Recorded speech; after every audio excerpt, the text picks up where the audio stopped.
Here. John Narkemy. Here. Anastasia Pittman. You said Ida she's outside? Gonzalez. Here. She can come in. She'll be all right. Terry Edwards. Nancy Bixico.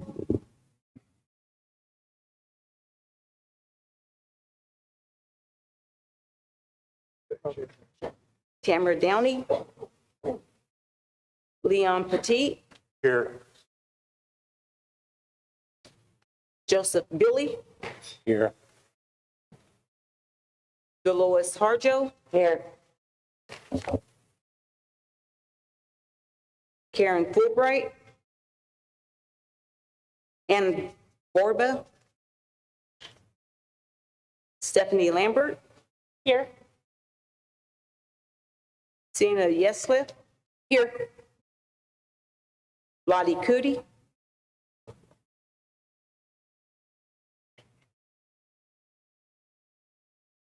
Marilyn.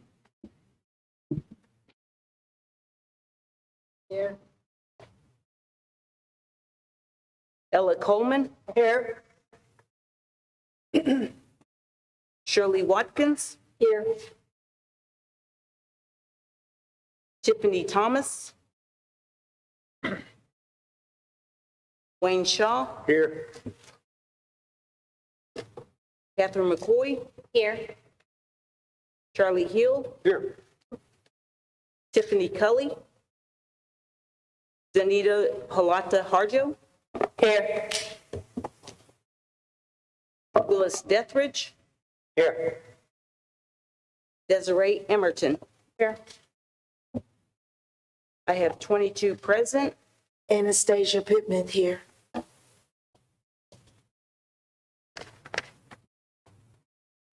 Okay, thank you. Okay. That's the count, Secretary.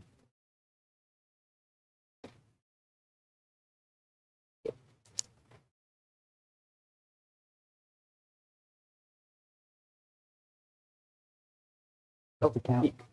I have 23 present and 5 absent. Okay, with 23 present, 5 absent, we have reestablished a quorum to go into the afternoon session.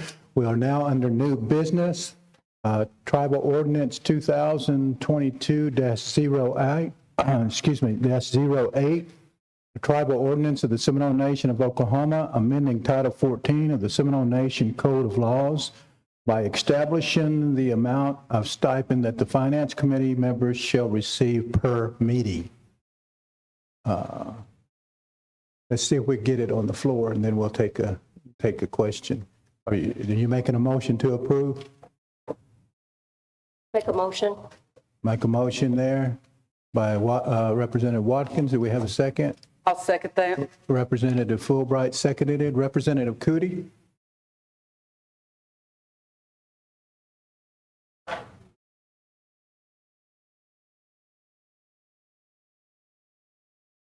The one we're on right now? Whether there's a motion and a second, that's already yeah, there's a motion and a second to put it on the floor. Is there a reason to put it at the end? Yeah, when there's a motion and second on the floor, that's where it stands right at this time. Motion and a second. Call for question? Question been called for?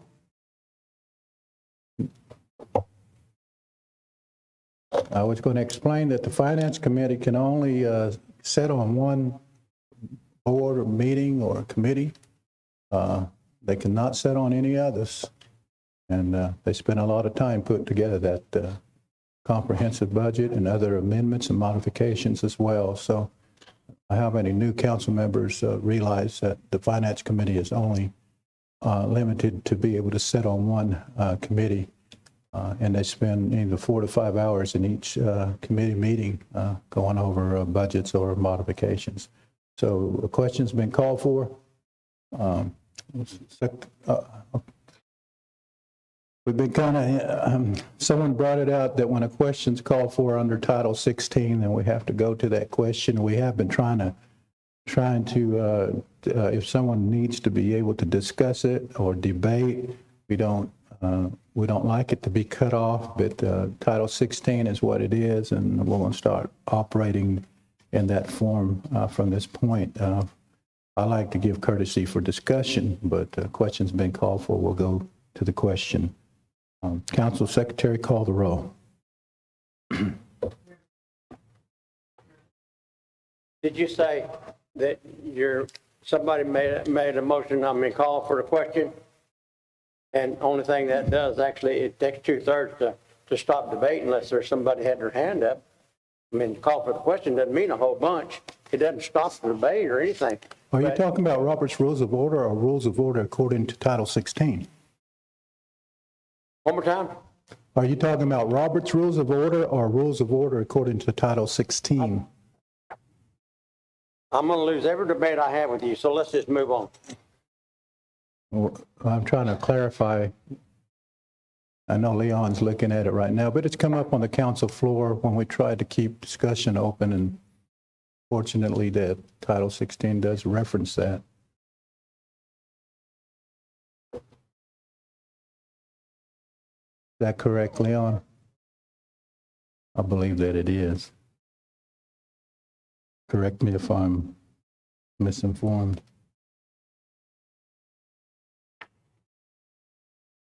Mr. Petit, Representative Petit. You need me to bring that resolution to you? Such calling this, nobody wants to object to it and call for a vote. Well, I don't want the question. Would y'all quick read it? Yeah, read it where you're at. Okay. A call for question is a motion that would terminate all debate and bring membership to a direct vote on that immediate question, provided that a quorum is present and that a 2/3 majority of the membership votes to put the question to a vote without further debate.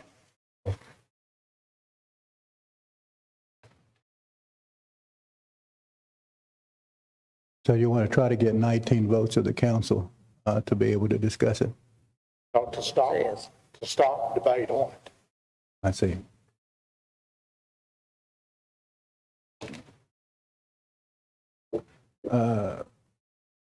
This is code, so Attorney General, when a question's called, then we go to we stop debate right there at that time.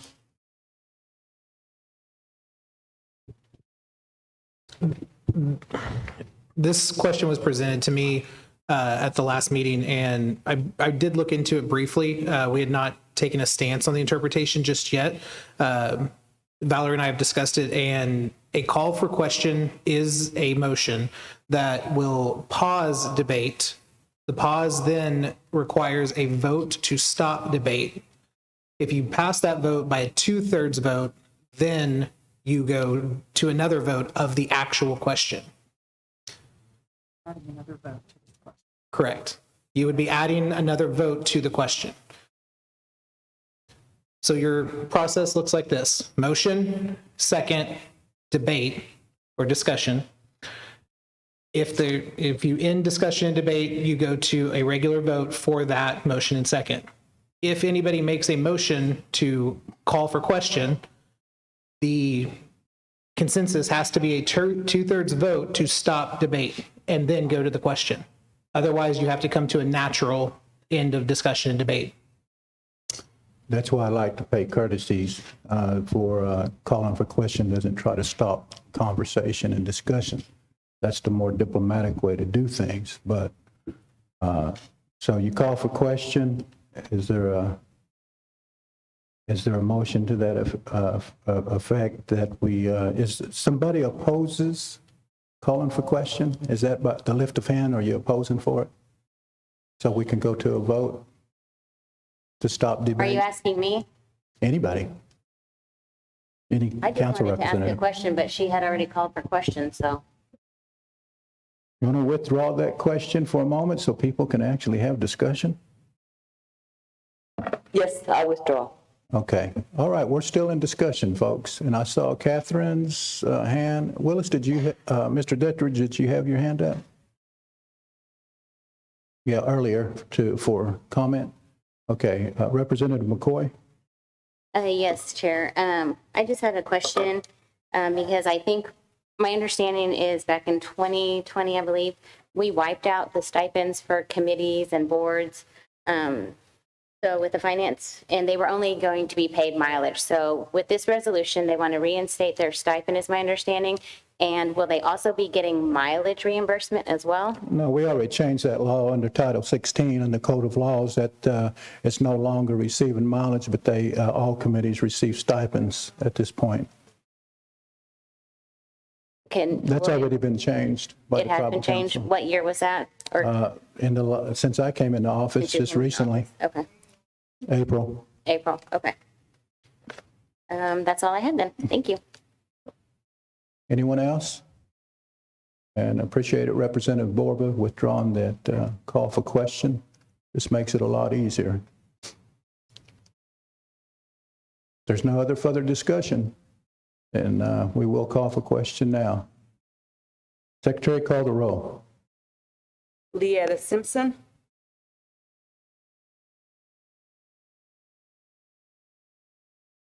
Anthony Conley. No. John Narkemy. Yes. Rena Tiger. Yes. Anastasia Pittman. Terry Edwards. You have to be in your seat, miss.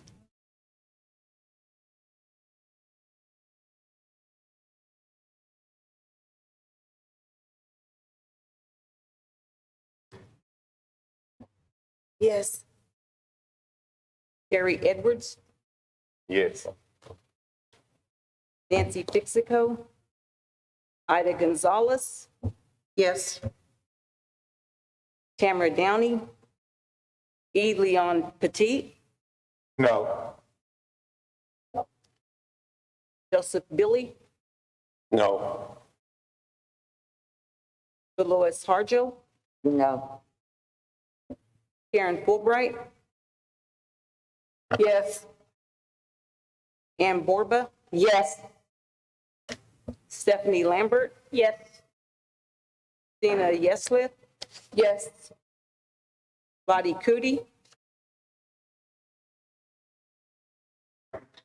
Marilyn Moore.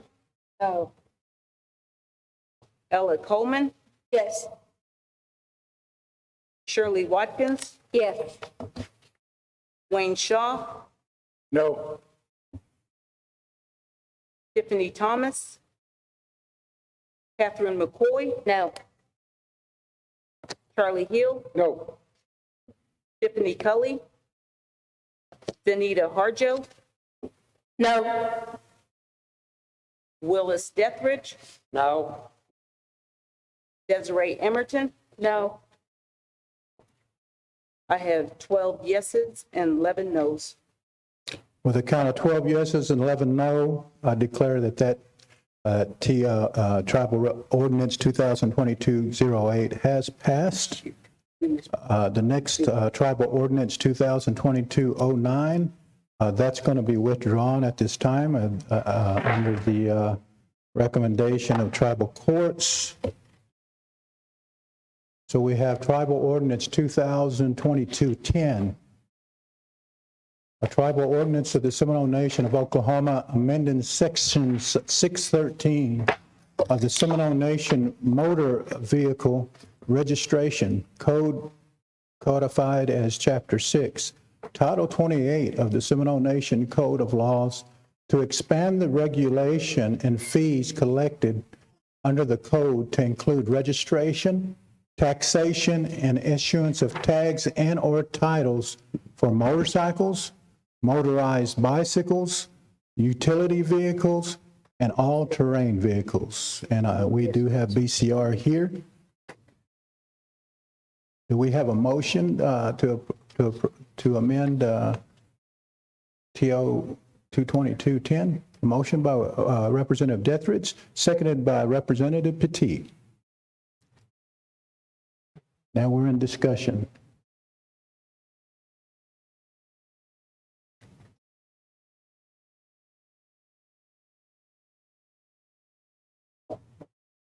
Any questions can be addressed to Ms. Scott.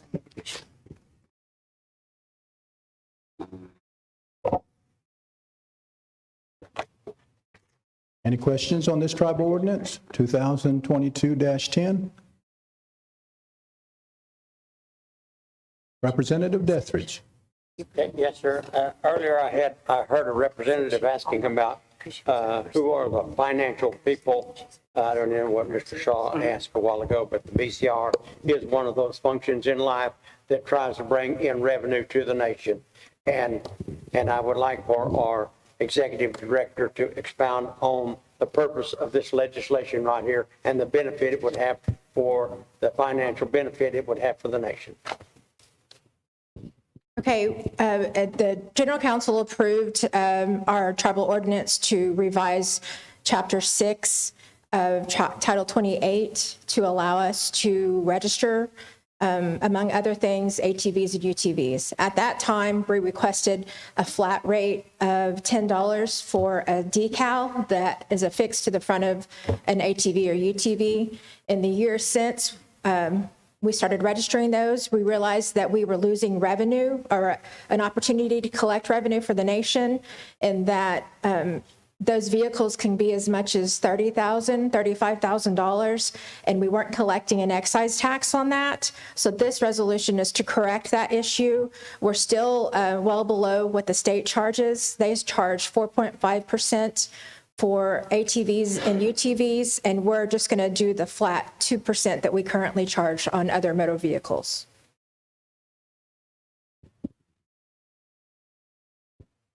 Any questions? Representative Hill? My question. Question is, 100% disabled veterans, okay?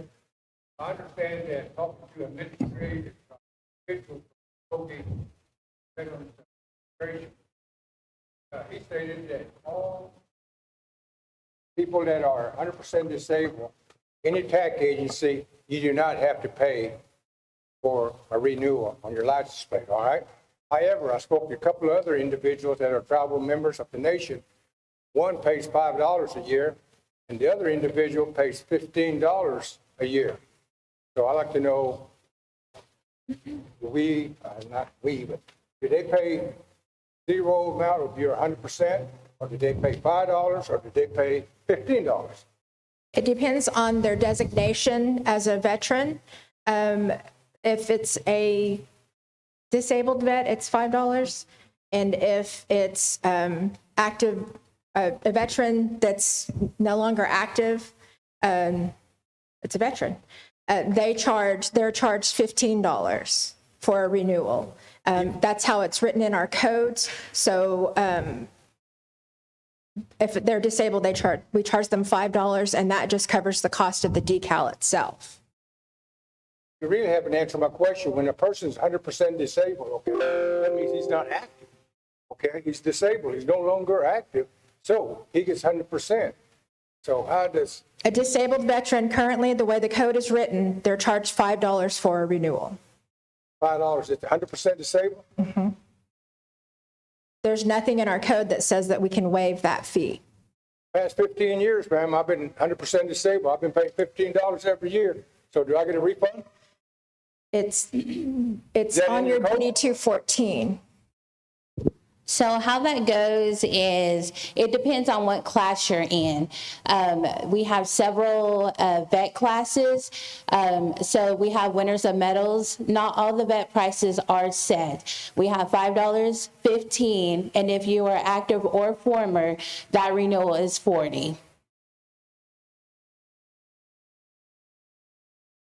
It still doesn't answer my question, but that's quite all right, because the individual I spoke to, I will be receiving a letter from Muskogee veterans, and it'll indicate that all individuals that are 100% disabled is zero. They do not pay anything. I'll bring that to you as soon as I get it, okay?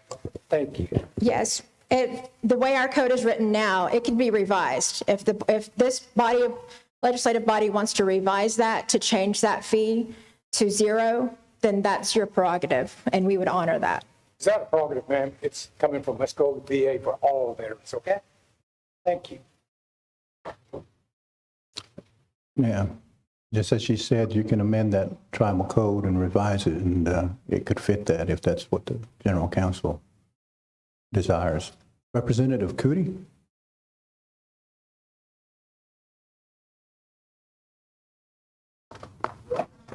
Excuse me. We're out of order. We was on 8, and we're on 9, and they should be 10. We skipped one, did we not? Yeah, the tribal courts, I announced that TO 2022-09 was withdrawn. So that's why we're on Okay. TR 2022-10. Okay. All right, that's what I want to know. Okay, any other questions for the BCR at this time? No other questions? Secretary, call the roll. Thank you, ladies. Leetta Sampson. Anthony Conley.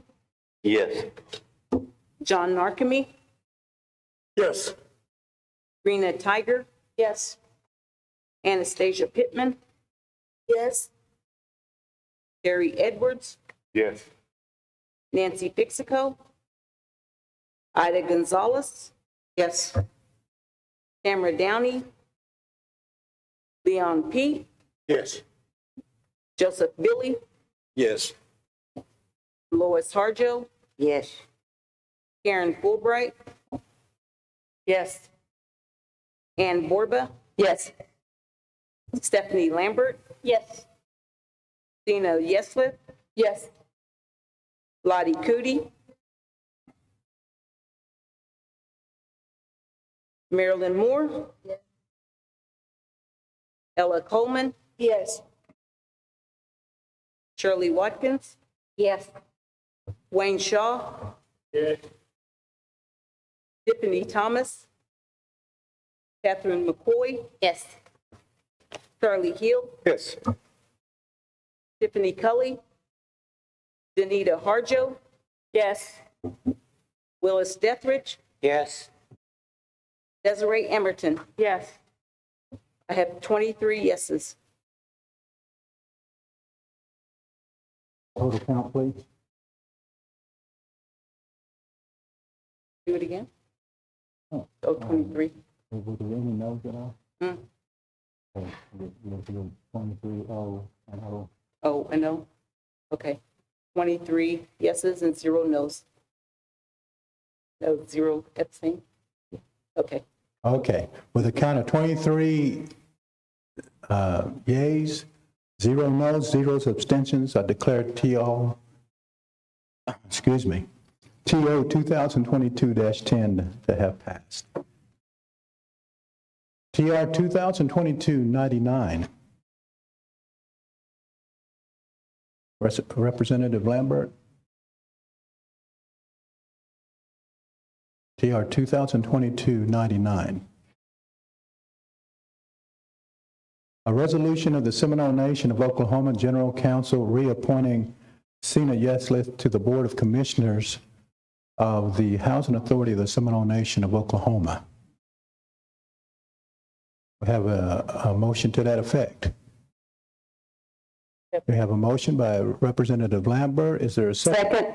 Second by Representative Borba. We're in discussion. Representative Hill.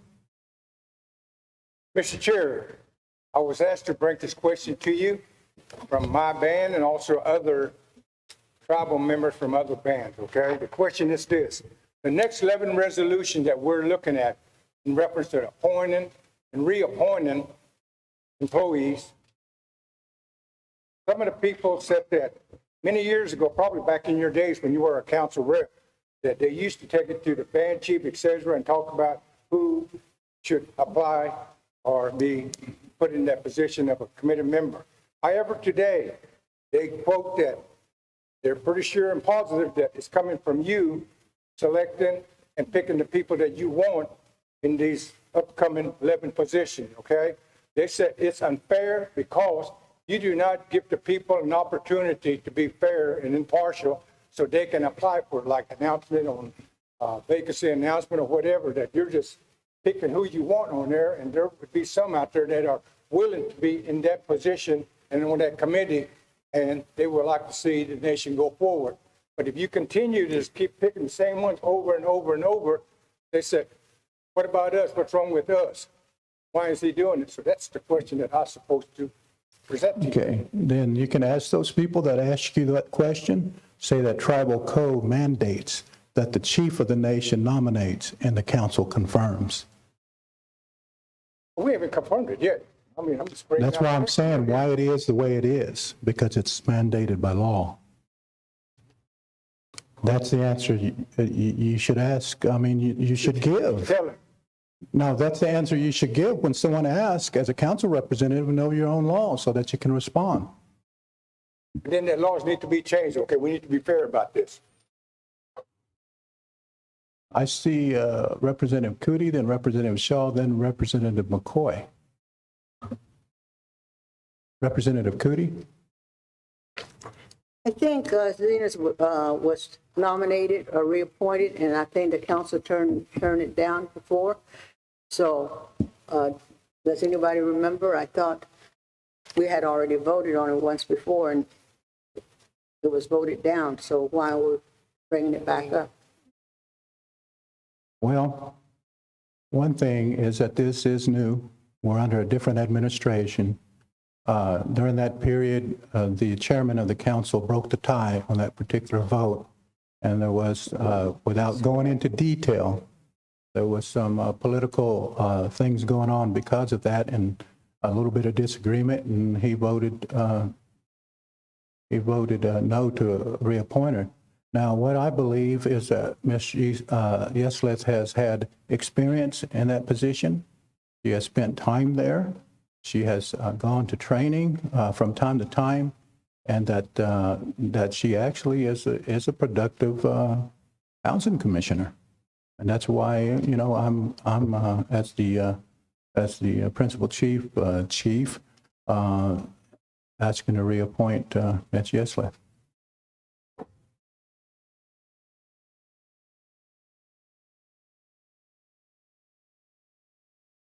Okay, I'm going to try to go in the order I remember it being. Ms. McCoy, I believe you were next, weren't you? Representative McCoy? You said Representative Shaw and then me. Okay, then we'll go that direction then. Representative Shaw, Representative McCoy. Okay, well, I'll go along with Representative Hill on that because they're saying there's nobody putting in their applications and all this. Well, I realize it's up to you to nominate, but I also think in all fairness to our people, that you also take nominations from our people in your band chiefs. They used to at least, I was a band chief for a couple of days.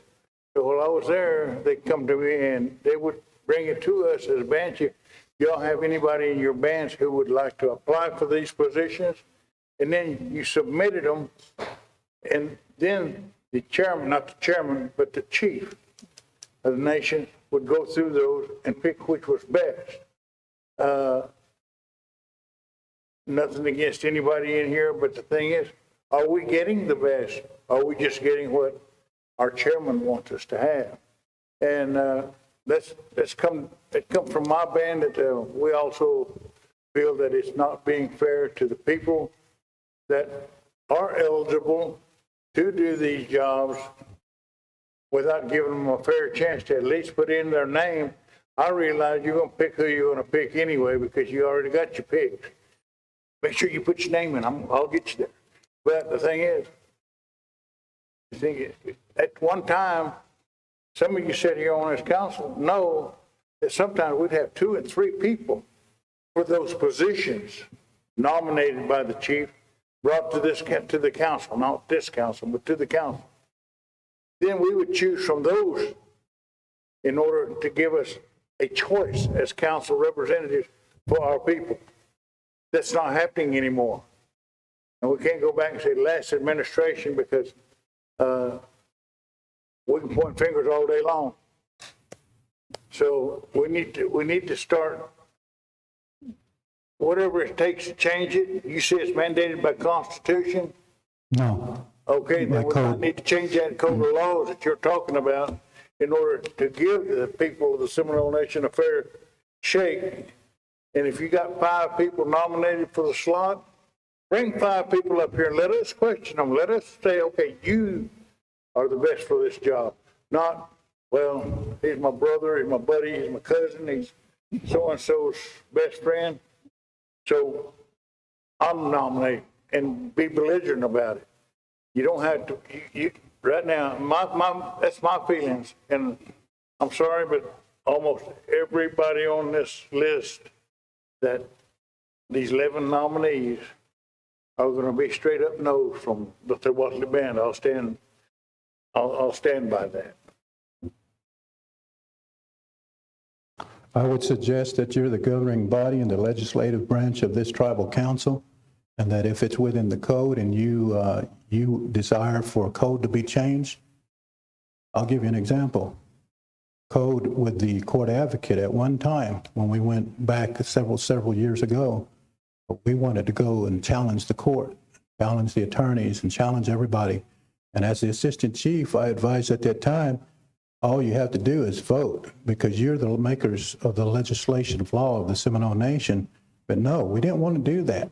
We wanted to bang our chest and say, they're going to think we're weak. I remember that statement being made. And you know what happened? It cost us $160,000, and we lost that case. Yes, and then we had to circle back around and do exactly what as assistant chief, I advised us to do. And that's a matter of fact. That's what we're talking about right now. We're pointing backwards. Quit pointing over our shoulders. We're going forward. Well, what I'm saying is you can change the law. That's the point of reference. Yep, that's what the Yeah, point you of can just reference. say change the law.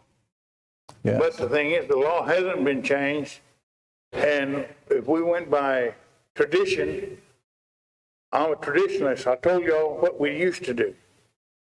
I've been on this council for a day or two, and I think I spoke my piece and made a lot of people mad at me.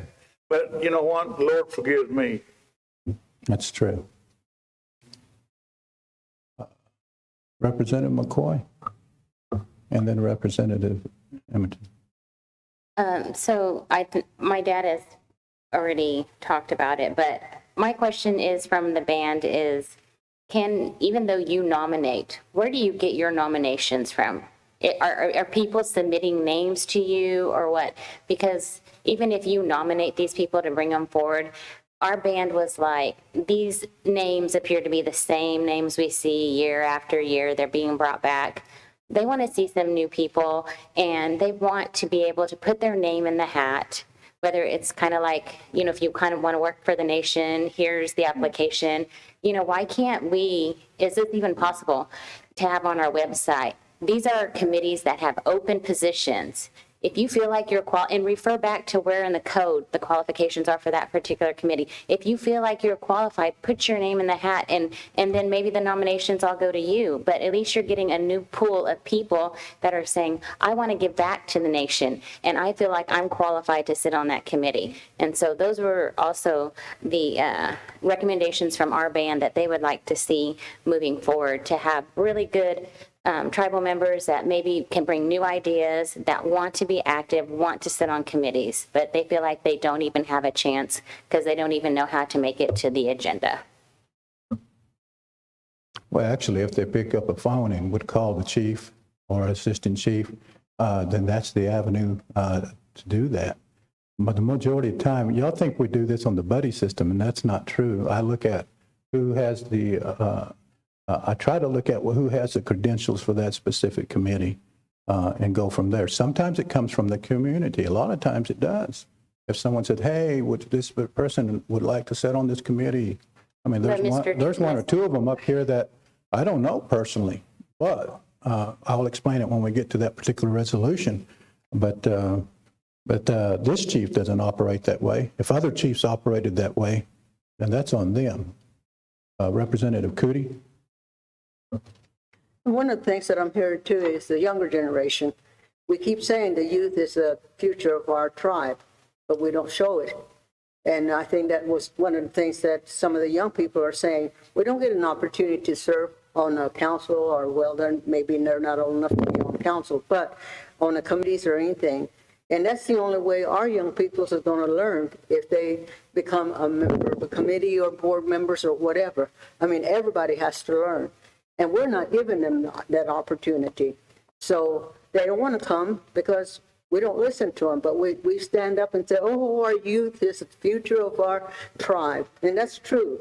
If a young person came and said, hey, I want your job, I'd be more than willing to sit down, because I think people need to start learning, the younger generation especially. And so we don't even bother to have a meeting with them or, say, what would you like to learn about the tribe or anything like that. So I just think that we just say what we want to say is we don't bother doing something for our youth. But we stand up and say, oh, the youth is our future. And then the elders are forgotten. I'm an elder. And like I said before, some of you don't have that respect. It shows. So we got to get back to some of the old ways and the new way. And the younger generation is more knowledgeable in technology now. And I'm that technology way above my head. But I think that the young youth will have to learn, and we're going to have to start paying attention to our youth, as we say we do. We need to. Thank you. Representative Emerson. Yes, our band had a question for Ms. Yathla. They wanted to know how long she's served on this housing authority. But questions to you, Representative Yathla. 10 years? Widow, 10 years. Yeah. Representative Borba.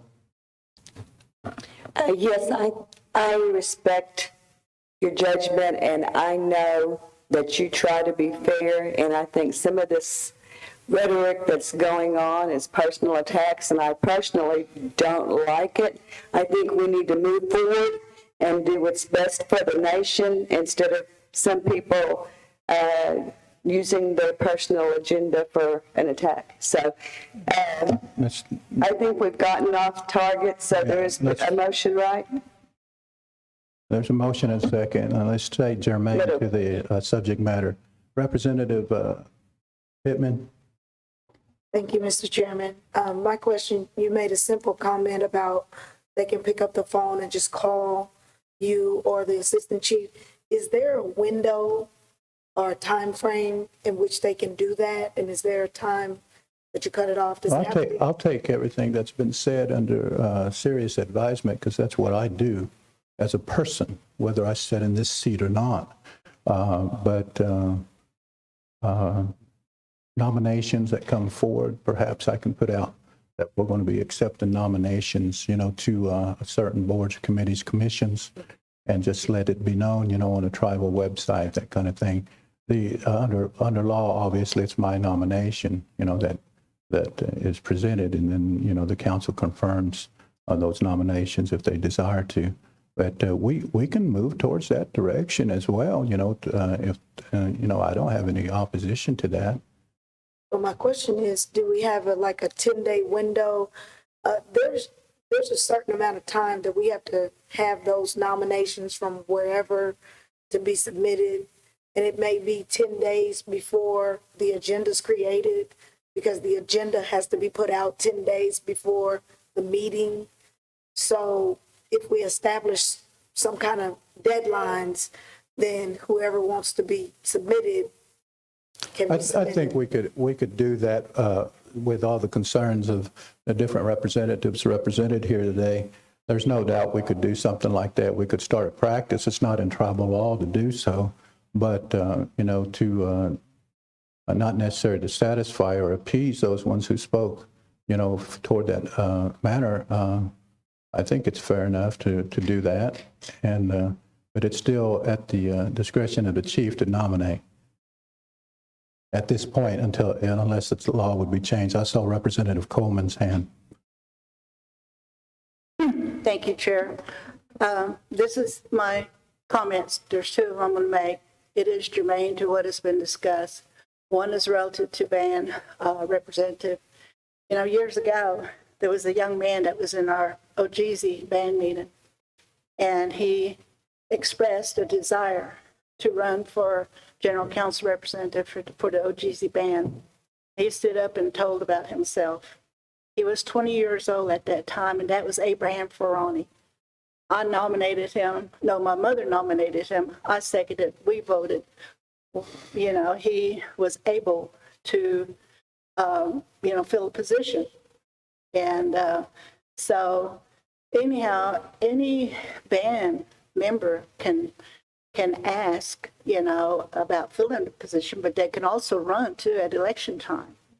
And also too, the citizens out there, or tribal members out there, can, write to you or assistant chief and introduce themselves to you all, let you all know what their qualifications, education, experience is, and they can let you know as to what they like to be considered for, and that's what they can do if they're wondering as to how they can, become a council representative. They can be elected, or they can, serve out the time of somebody that may have passed, or they become a committee or board or commission member.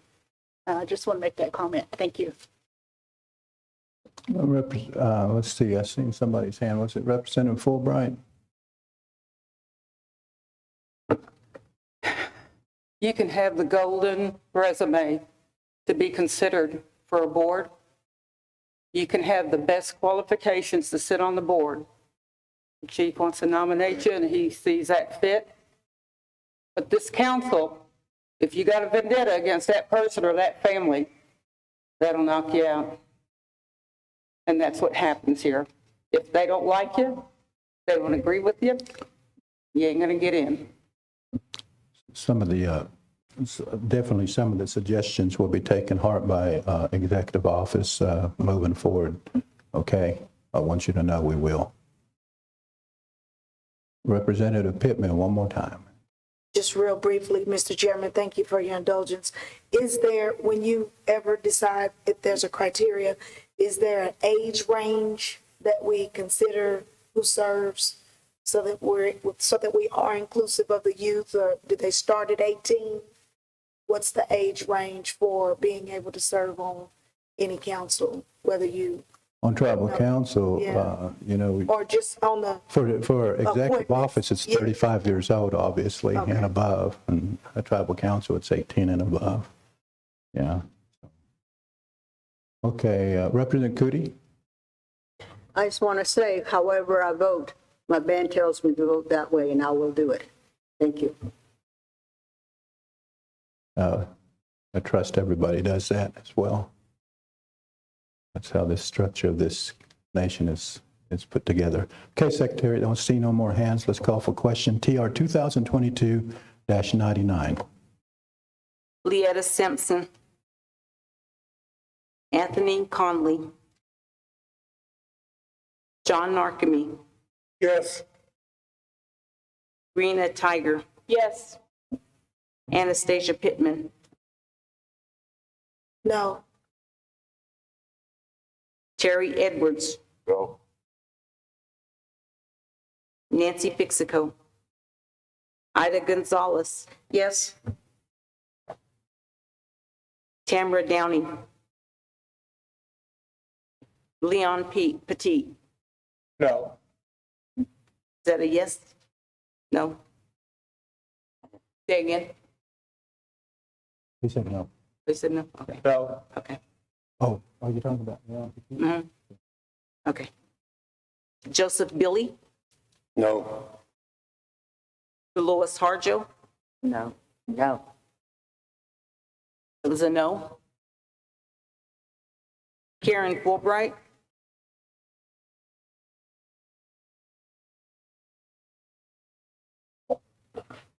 Ann Borba. Yes. Stephanie Lambert. Yes. Sina Yeswith. Yes. Lottie Cootie. No. Marilyn Moore. No. Ella Coleman. No. Shirley Watkins. No. Wayne Shaw. No. Tiffany Thomas. Catherine McCoy. No. Charlie Hill. No. Tiffany Cully. Danita Harjo. Willis Dethridge. No. Desiree Emerton. No. I have 8 yeses, 14 noes, 0 abstain. Okay, with a count of 8 yeses, 14 no, and 0 abstentions, TR 2022-99 has failed. Chair, here, over here. I had for clarification, with this vote being failed, Ms. Yeses will still sit on the housing board until that position is filled like she had previously, correct? That's under the council, that's under the HASNOC provisions right now and regulations, and that's how she has been on since the last vote under the last administration. So what we would do is, she'll continue on until we be able to replace her, okay, because of the regulations within housing at this point. Yes. Okay, so, and we'll have to do that soon, within the next council meeting. Okay, TR 2022-100, a resolution of the Seminole Nation of Oklahoma General Council reappointing Matthew Yerby to the Board of Commissioners of the Housing Authority of the Seminole Nation of Oklahoma. I entertain a motion to that effect. Motion to approve. Motion to approve by Representative Lambert, seconded by Representative Yeslith. I see no hands for discussion, so this is TR 2022-100, reappointing Matthew Yerby to the Board of Commissioners of the Housing Authority of the Seminole Nation of Oklahoma. With no hands being shown, Secretary, go ahead and call the roll. Leetta Simpson. Anthony Conley. No. John Narkemy. Yes. Rena Tiger. Yes.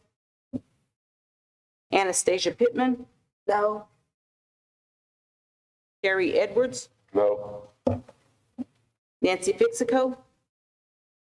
Ida Gonzalez. No. Tamara Downey. Leon Petit. No. Joseph Billy. No. Dolores Harjo. No. Karen Fulbright. No. Ann Borba. No. Stephanie Lambert. Yes. Sina Yeslith. Yes. Lottie Cootie. Marilyn Moore. Ella Coleman. No. Shirley Watkins. No. Wayne Shaw. No.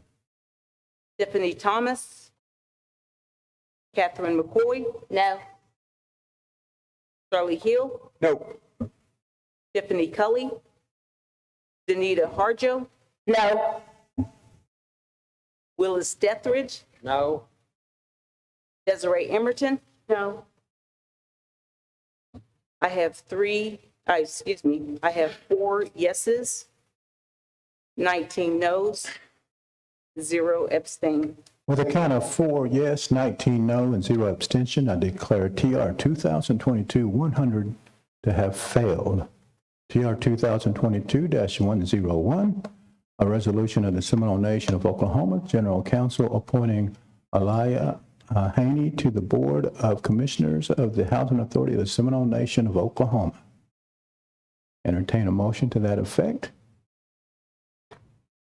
I motion to approve. Second. Where'd that come from?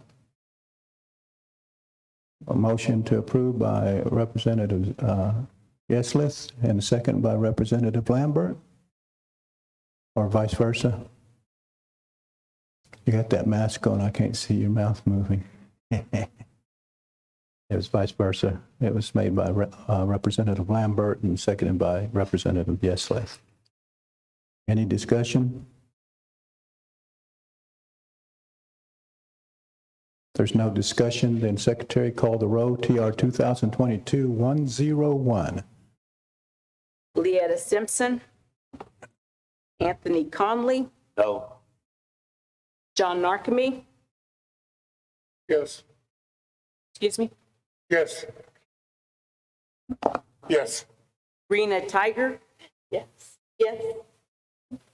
Anastasia Pittman. No. Terry Edwards. No. Nancy Fixico. Ida Gonzalez. No. Tamara Downey.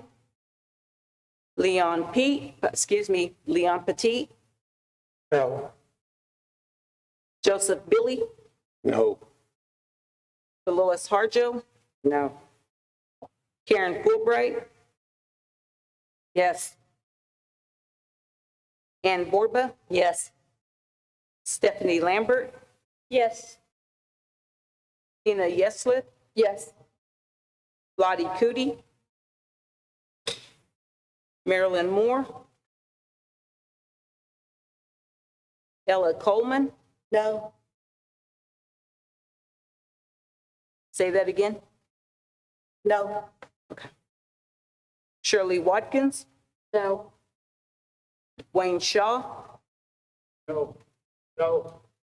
Tiffany Thomas. Catherine McCoy. Charlie Hill. Tiffany Cully. Danita Harjo.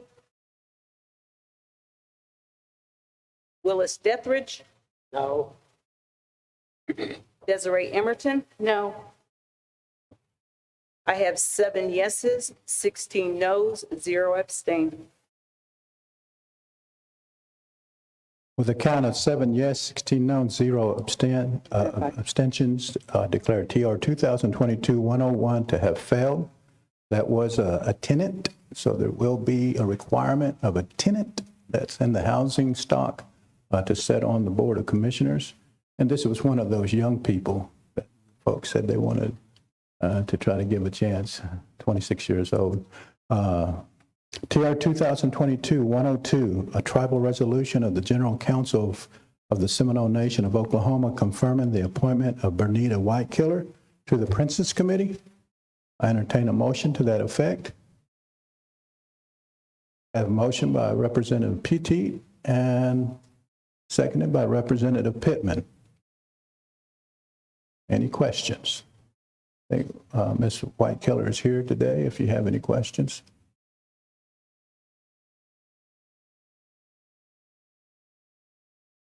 There's no questions, and Representative Pittman?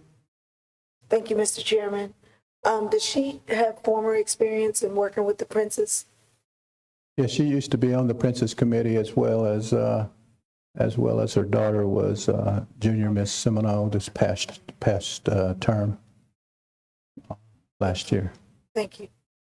So she has been involved, with different levels of the Princess organization to some extent. And she was on the committee at one time as well, I believe. Is that correct? Yes. Okay. No other questions? And we'll move on to Secretary, call the roll. Who seconded that? Representative Pittman. Okay. Leetta Simpson. Anthony Conley. Yes. John Narkemy. Yes. Rena Tiger. Yes. Anastasia Pittman. Yes. Terry Edwards. Yes. Nancy Fixico. Ida Gonzalez. Yes. Tamara Downey. Leon Petit. Yes. Joseph Billy. Yes. Dolores Harjo. Yes. Karen Fulbright. Yes. Ann Borba. Yes. Stephanie Lambert. Yes. Tina Yeslith. Yes. Lottie Cootie. Marilyn Moore. Excuse me? Yes. Ella Coleman, No. Shirley Watkins, No.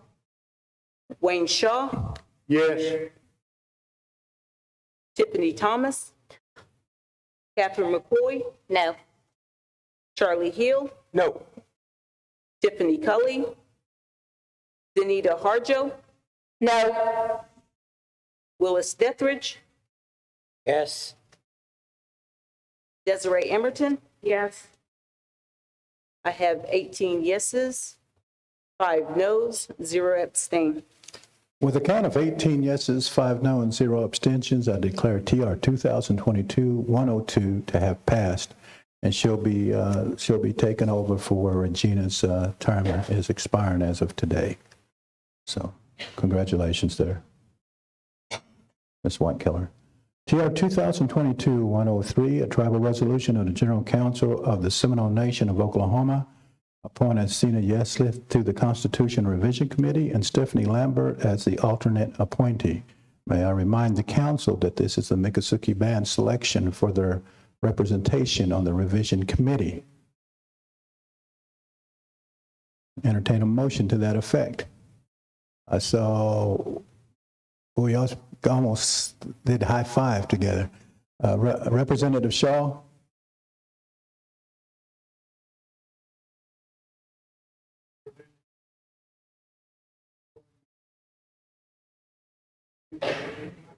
By the bands.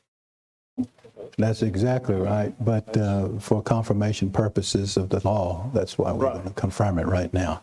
So we got a motion by Representative Petit, seconded by Representative Shaw. Representative Narcomi.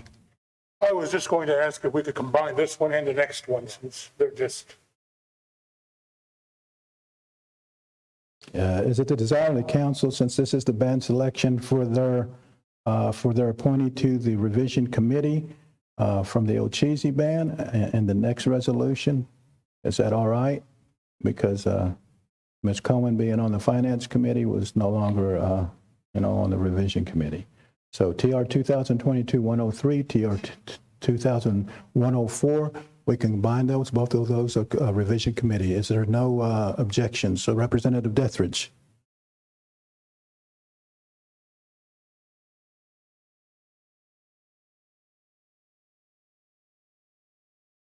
Still green. There you go. Maybe it'll work now.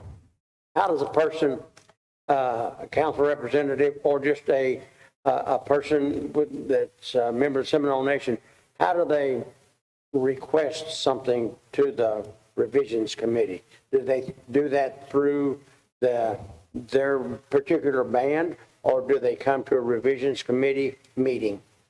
I think what you can do is go through the revision committee delegate, whoever that appointee is, and they can take that to the floor of the revision committee as it pertains to the Constitution. Okay, thanks, sir. Mm-hmm.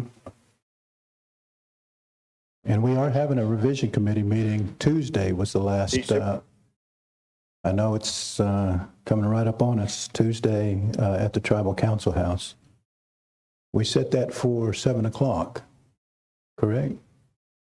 7? Yes. All right. Hopefully we can have selection of officers. Okay, no objection to combining both TR 2022-103 and TR 2022-104. No further discussion. Secretary, call the roll. This combines both of these revision committee appointed. Leetta Simpson, Anthony Conley, Yes. John Narcomi, yes. Rena Tiger, Yes. Anastasia Pittman, Yes. Terry Edwards, Yes. Nancy Pixico, Ida Gonzalez, Yes. Tamara Downey, Leon Petit, Yes. Joseph Billy, Yes. Dolores Harjo, Yes. Karen Fulbright, Yes. Ann Borba, Yes. Stephanie Lambert, Yes. Dina Yeslett, Yes. Lottie Cootie, Marilyn Moore, Ella Coleman, Yes. Shirley Watkins, Yes. Wayne Shaw, Yes. Tiffany Thomas, Catherine McCoy, Abstain. Charlie Hill, Abstain. Tiffany Cully, Danita Harjo, Yes. Willis Dethridge, Desiree Emerton. Yes. I have 21 yeses and 2 abstain, 0 noes. Okay, with a count of 21-02, I declare that TR 2022-103 and TR 2022-104 have passed. TR 2022-105 will be withdrawn. TR 2022-105 will be withdrawn. TR 2022-106, a tribal resolution of the General Council of the Seminole Nation of Oklahoma approving the appointment of Willis Dethridge to the Intertribal Council of the 5 Civilized Tribes. Entertain a motion to that effect. So moved. Motion by Representative Pittman, second, Representative Lambert. So we have a motion by Representative Pittman and a second by Representative Lambert. I see no hands lifted for discussion. Representative McCoy. Yes, may I ask Representative Dethridge, will he be able to attend all the meetings as far as he knows unless some circumstances arise? Did you hear the question? Representative McCoy has asked you, Representative Dethridge, will you be able to attend all the designated meetings as you see it at this point? They're held quarterly. Representative Dethridge said yes. And would he be willing to supply some kind of report, like what he learned, bring it back to us as the council? Will you supply a report to the tribal council from each one of these quarterly meetings? Just that yes or no will be fine. I made mention of that in this resume that you had asked to submit, and that answer is absolutely, I will. Thank you. No. Okay, there's a motion and a second for TR 2022-106. I see no further hands raised. Secretary, call the roll, and this is for Representative Dethridge to be appointed to the Intertribal Council of the 5 Civilized Tribes. Leetta Simpson, Anthony Conley, Yes. Don Narkme, Yes. Rena Tiger, Yes.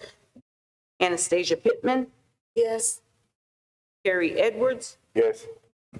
Nancy Fixico, Ida Gonzalez, Yes. Tamara Downey, Leon Petit, No. Joseph Billy, No. Dolores Harjo, No. Karen Fulbright, Yes. Ann Borba, Yes. Stephanie Lambert, Yes. Sina Yeslip, Yes. Lottie Cootie, Marilyn Moore, Ella Coleman, Yes. Shirley Watkins, Yes. Wayne Shaw, No. Tiffany Thomas, Catherine McCoy, No. Charlie Hill, No. Tiffany Cully, Yeah. Danita Harjo, No. Willis Dethridge, Yes. Desiree Emerton. Yes. I have 14 yeses, 9 noes, 0 abstain. Would you repeat that again, Council Secretary? Appreciate it. 14 yeses, 9 noes, 0 abstain. Okay, with a count of 14 yes, 9 noes, and 0 abstentions, I declare TR 2022-106 to have passed. TR 2022-107, This resolution also is withdrawn.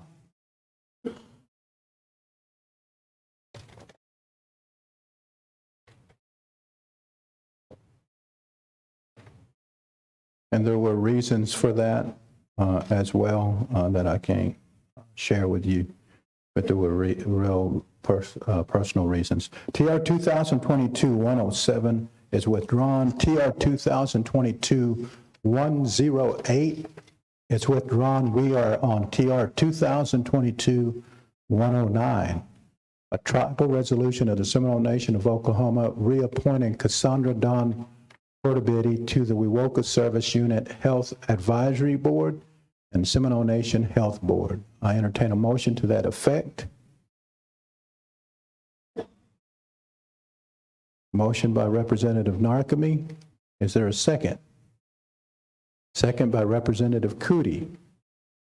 She's the current chairman of the Health Board and has been doing a good job as chairman. Gets the information out and so forth. And so I see no hands as far as questions are concerned or discussion. So this is for TR 2022-109, a Seminole Nation Health Board reappointment of Cassandra Don Portabiddy. Secretary, call the roll. Leetta Simpson. Anthony Conley. No. John Narcomi. Yes. Rena Tiger. Yes. Anastasia Pittman. Yes. Terry Edwards. Yes. Nancy Fixico. Ida Gonzalez. Yes. Tamara Downey. Leon Petit. No. That was a no. Yes. No. Okay. Joseph Billy. No. Dolores Harjo. No. Karen Fulbright. Yes. Ann Borba. Yes. Stephanie Lambert. Yes. Sina Yeslip. Yes. Lottie Cootie. Marilyn Moore. Ella Coleman. Our band could not give a favorable consideration because there were no attachments to this trouble resolution, so we're going to have to vote no.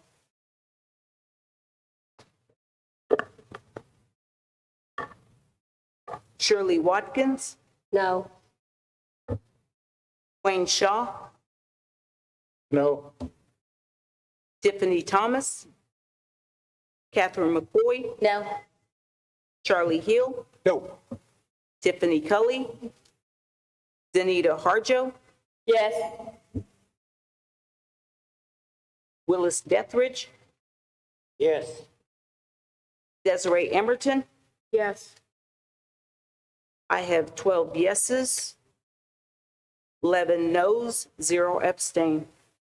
With a count of 12 yes, 11 no, 0 abstentions, I declare TR 2022-109 to have passed. Chair. Yes, Representative Dithridge? Yes, Representative Dithridge? Yes, sir. Chair, can you expound on the, I hear this rumor that the Muskogee Creek Nation has withdrawn their support from the Wewoka Health Clinic. Is that true? And I'm not going to ask you the reason for it, but I need to find out what repercussions that's going to have on the clinic if that is a true statement. As far as repercussions on the clinic, that is true that the Muskogee Nation, we all through the years knew that this possibly would happen. Most likely they'll build a clinic closer to the location, but it will not have any repercussions on us at this point because we do have a lot of third-party funding with our service unit over there in Wewoka. So both CEOs, when Farrell Smith was over there, and then with the new CEO as well, Mr. Sharon, they don't believe it's going to affect us, as far as services are concerned Matter of fact, we're expecting to expand and add. Thanks, sir. Yes. Okay, we're on TR 2022-110, a resolution of the Seminole Nation of Oklahoma General Council approving the reappointment of Willis Deathridge to the Seminole Nation Business and Corporate Regulatory Commission. I entertain a motion to that effect. I'll make that motion. Okay, a motion by Representative Fulbright, seconded by Representative Lambert. Any discussion? Representative Shaw?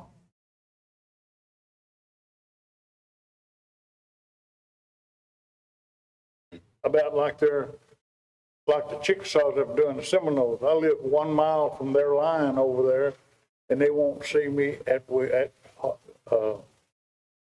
Carl Albert, or whatever y'all want to call it, Chickasaw Health, whatever it's called over there. They tell me to come back to my primary over here in Wewoka. I live 29 miles from over here. I live 14 miles from their facility. Is that same thing going to happen here? Are we going to tell the Creeks, because we still got to service the same people? Are we going to tell them to go to their service unit and quit coming to ours? No, we're not. Because that's what they're doing to us from down to Chickasaw, and nothing's being done about it. We're not in the same status that the Chickasaws are as far as the service area is concerned. We got money in there. We have money in the Chickasaw Nation. I know that, Wayne. It's just a different situation. You can't compare apples with oranges there. Most of those folks that do service, with the Creeks, if they build their new facility, and obviously, their people will go there, but being it may be in Holdenville. But at this point, legally, we can't turn them down. I'm not saying turn them down, because Or tell them to go back to their own service unit. Our referrals are for our reservation. Their referrals will be sent over there. They pull their money to do referrals. Well, definitely, that's obviously going to go, most of the time they're going to make their choice to go with their own nation on the referral. That was one of their main complaints, was they weren't getting service with the referrals as Seminoles were. Now, the referrals will refer to those that are going down here that affects us over here, because that cuts down the amount of money for referrals. I'm one of them. I use them a lot. I use VA also, but the thing is, if I should go up here and they're going to refer me to, they'll refer me to Creek Nation can see me, or Chickasaws can see me, but I have to have a referral to go there, because then it comes out of our Wewoka IHS has to pay that referral. All right, now, if I go on emergency and the referral goes out, and I get sent to Oklahoma City for some reason from Chickasaw, then Seminole, I have to report back to Seminole Nation to get a referral to get it paid for. Let's apples and oranges. How about oranges to oranges? And some of them are rotten. You see what I'm saying? What's fair? What's right for one is not right for all. You're saying. Well, I think that we might need to make it right for all. Well, we could if we get to the same status of direct. A clinic is a clinic. Referrals are referrals. I'm sorry we don't have a director over here that had the backbone to do the thing that need to be done before. Chair. Point of order. That's all I'm going to say. Representative Coleman? Can you turn your microphone? Next quarterly meeting, when we have the board here where we can ask them questions. Yes.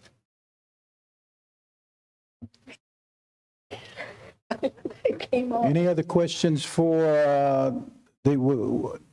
this is the TR 2022-110 on the Nation's Business Corporate Regulatory Commission. We had already passed. That's what I thought we were talking about. Yeah, yeah. TR 2022-110. There's a motion and a second. Secretary, I don't see any other hands. Call the roll. Call.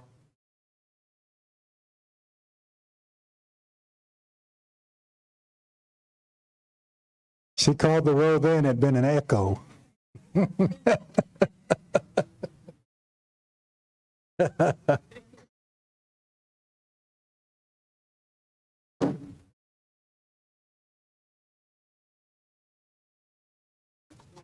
We're on TR 2022-110.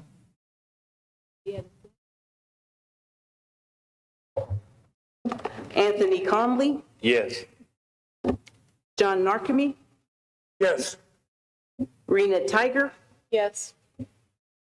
Anastasia Pittman, Yes. Terry Edwards, Yes. Nancy Fixico, Ida Gonzalez, Yes. Tamara Downey, Leon Petit, No. Joseph Billy, No. Dolores Harjo, No. Aaron Fulbright, Yes. Ann Borba, Yes. Stephanie Lambert, Yes. Sina Yesleth, Yes. Lottie Cootie, Marilyn Moore, Ella Coleman, Yes. Shirley Watkins, Yes. Wayne Shaw, No. Tiffany Thomas, Catherine McCoy, No. Charlie Hill, No. Tiffany Cully, Danita Harjo, No. Willis Dethridge, Yes. Desiree Emerton. Yes. I have 14 yeses, 9 noes, 0 abstain. With a count of 14 yes, 9 no, 0 abstentions, I declare TR 2022-110 to have passed. TR 2022-111, a tribal resolution of the Seminole Nation of Oklahoma approving the intergovernmental cooperative detention facility agreement by and between the Board of County Commissioners of Offusky County on behalf of Offusky County, Sheriff's Office, and Seminole Nation. Entertain a motion to that effect. Okay, motion by Representative Dethridge. Is that a second? Second by Representative Petit.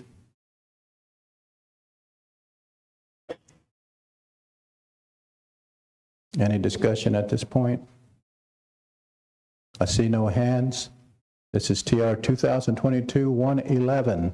Secretary, call the roll. Leetta Simpson, Anthony Conley, Yes. John Narkemy, Yes. Rena Tiger, Yes. Anastasia Pittman, Yes. Terry Edwards, Yes. Nancy Fixico, Ida Gonzalez, Yes. Tamara Downey, Leon Petit, Yes. Joseph Billy, Yes. Dolores Harjo, Yes. Karen Fulbright, Yes. Ann Borba, Yes. Stephanie Lambert, Yes.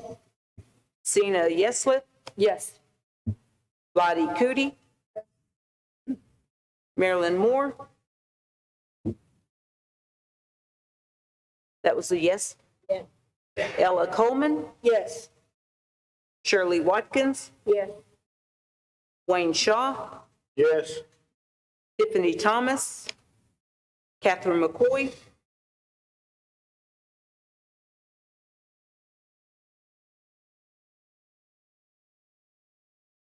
Charlie Hill,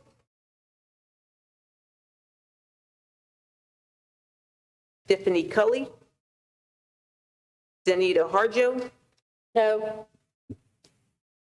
Willis Dethridge, Yes. Desiree Emerton. Yes. I have 21 yeses, 1 no. With a count of 21 yes, 1 no, and 0 abstentions, I declare TR 2022-111 to have passed. TR 2022-112, a tribal resolution of the General Council of the Seminole Nation of Oklahoma approving the budget modification of the Older American Program 2023 budget for health programs and incorporation of said budget into the fiscal year 2023 comprehensive budget and authorizing appropriation. That's being brought forth by the Finance Committee. Is there a motion to that effect? I make a motion to approve with corrections. Okay, what would those, let's see, if, we got a second. Okay, we got a motion by Representative Gonzalez and a second by Representative Coleman with corrections that are forthcoming. Yes.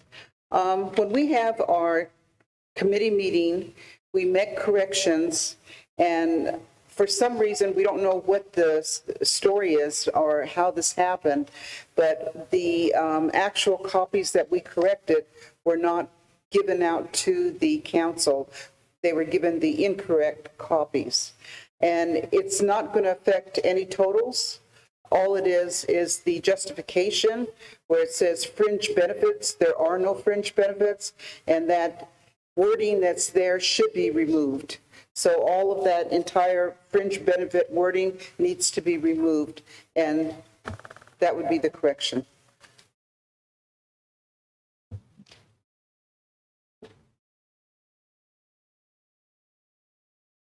Is there anyone opposed to that correction being implemented in there? I don't know if that should be actually by amendment, but they said with the correction in it, it's actually within what we call the narrative.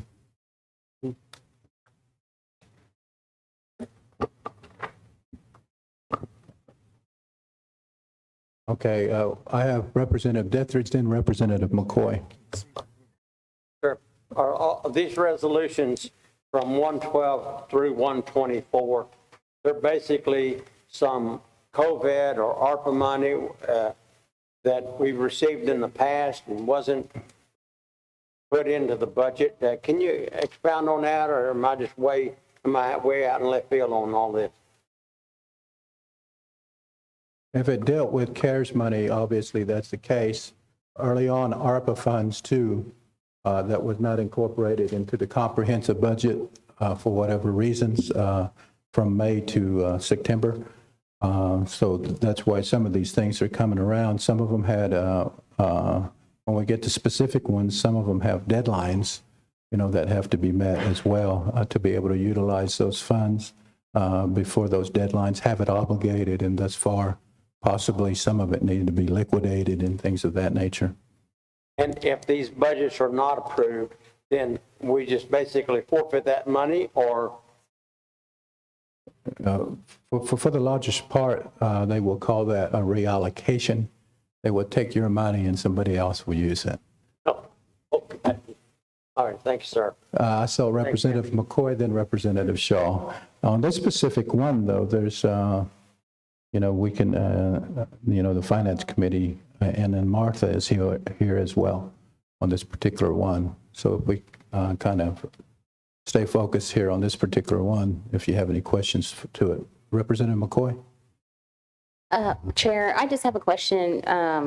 Since she is Representative Gonzalez, the sponsor on this particular one, and is she allowed to amend her own resolution with the additional language and corrections that she stated? Is that allowed by law, I guess, or does a friendly amendment to make these changes need to happen? Well, because they were presented incorrectly. And at the band chief meeting, it was expressed that at least 5 budgets, it wasn't listed which 5, had something wrong with them.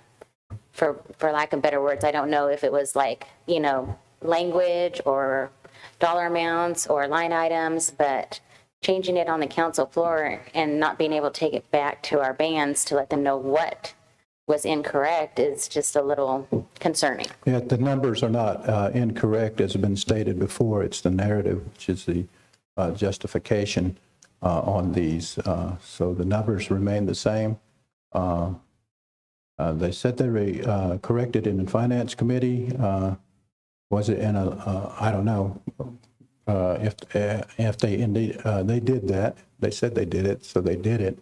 Somewhere between the Finance Committee and it hitting the floor within a resolution, that's where perhaps we may have failed. I don't know. Did it get to us, to the executive office? I'm not sure that it did. It could have. I don't recall that. Well, all of these items that Ms. McCoy has mentioned, they were just minor errors, misspelling. There are no dollar amounts involved. So it's just a matter of correcting wordage. Typos and so forth? Yes. Okay, well, I know that the budget officer brought it to my attention after everything had already been sent out, and I shared with him those types of correction will have to be made on the council floor with the recommendation of the finance committee. So that's why it wasn't added on. I mean, they tried to, I think. Something happened where it got placed on the portal, but anyway. Well, I must say, what's not there. Mr. Chair, these corrections were actually made at the Finance Committee, and I know that our budget officer had her computer there, and she was making the corrections as we were going.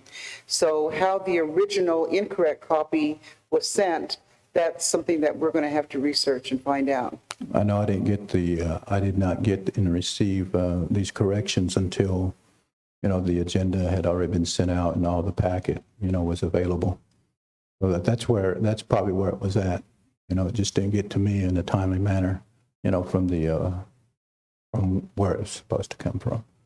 Not the finance committee, but within the system, without mentioning who it was. Representative Shaw, then Representative Pittman. Okay. The thing that bothers me is we've done past comprehensive budgets, we've done past this budget, we've done past amended budgets here, and we've had all this time. And it shows on here, notice of award was given to us on January the 20th, 2022. That's almost a year ago. How come this hasn't been brought to this general council prior to now, or put into the comprehensive budget prior to now? Now, whose fault is that? I think that's what Mr. Detrick was talking about a while ago. If these awards were known in January, how come it's taken till the 11th month? Well, that doesn't pertain to each and every one of them. Some of them, I'm reading right off the award notice right here. Yeah. Black and white. And I'm not trying to tell you I know everything, because I don't. But the thing is, I can read a little bit. And when it says notice of award, that means, okay, you're going to get $10 now. Okay, you got $10 coming, and you got a budget committee meetings, and you got finance committee meetings, you got general council meetings and all that. Between now and September, when it has to be passed by according to our codes. Okay, then this was not even a part of the comprehensive budget that should have been presented to us a long time ago. So I think there should be a reprimand or something done rather than just let it fly by again. Here we go again. Because are we too lazy to do our work? I wonder, because I didn't know this was here until the other day, when I got a hold of my packet and read through it. Had I not seen that, I would be sitting here like a knot on a log too. But it says award, notice of award. And I think January is 11 months, 12 months ago back. This could have been done before now. And so I'm a little bit disgusted with what's going on. Was this presented to the finance committee prior to this? If it was, why wasn't it part of the comprehensive budget? All three times the administration tried to pass the comprehensive budget, it was never mentioned once. Now, all of a sudden, we pass comprehensive budget. Here we go again. What are we going to do? General counsel, it says in the Constitution, it's our job to do something with this, these budgets, and award the finances. And we're not doing it. And I'm not just getting on to one person. I'll kick myself too because I'm a part of it. But the thing is, we need to start doing something about it. Instead of sitting here and looking at each other saying, well, I didn't know this. Well, I didn't know it either. But I do know now. So somebody had to know about it before I got to know about it. This says they knew it in January. And here it is in December. Think about it, people. How stupid do we think we are? Or do they think we are? That's all I've got to say on that. TR 2022-112. Chair. Let's see, Pittman, Representative Pittman, and then Representative Watkins. Representative Pittman?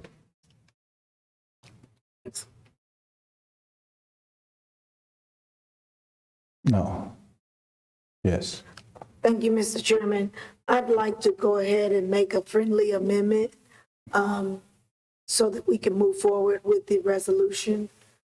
If a friendly amendment is necessary to make these corrections, the Finance Committee is correct. They made those corrections in the committee. And so we want to apologize for not getting it to you or the correct version not being presented.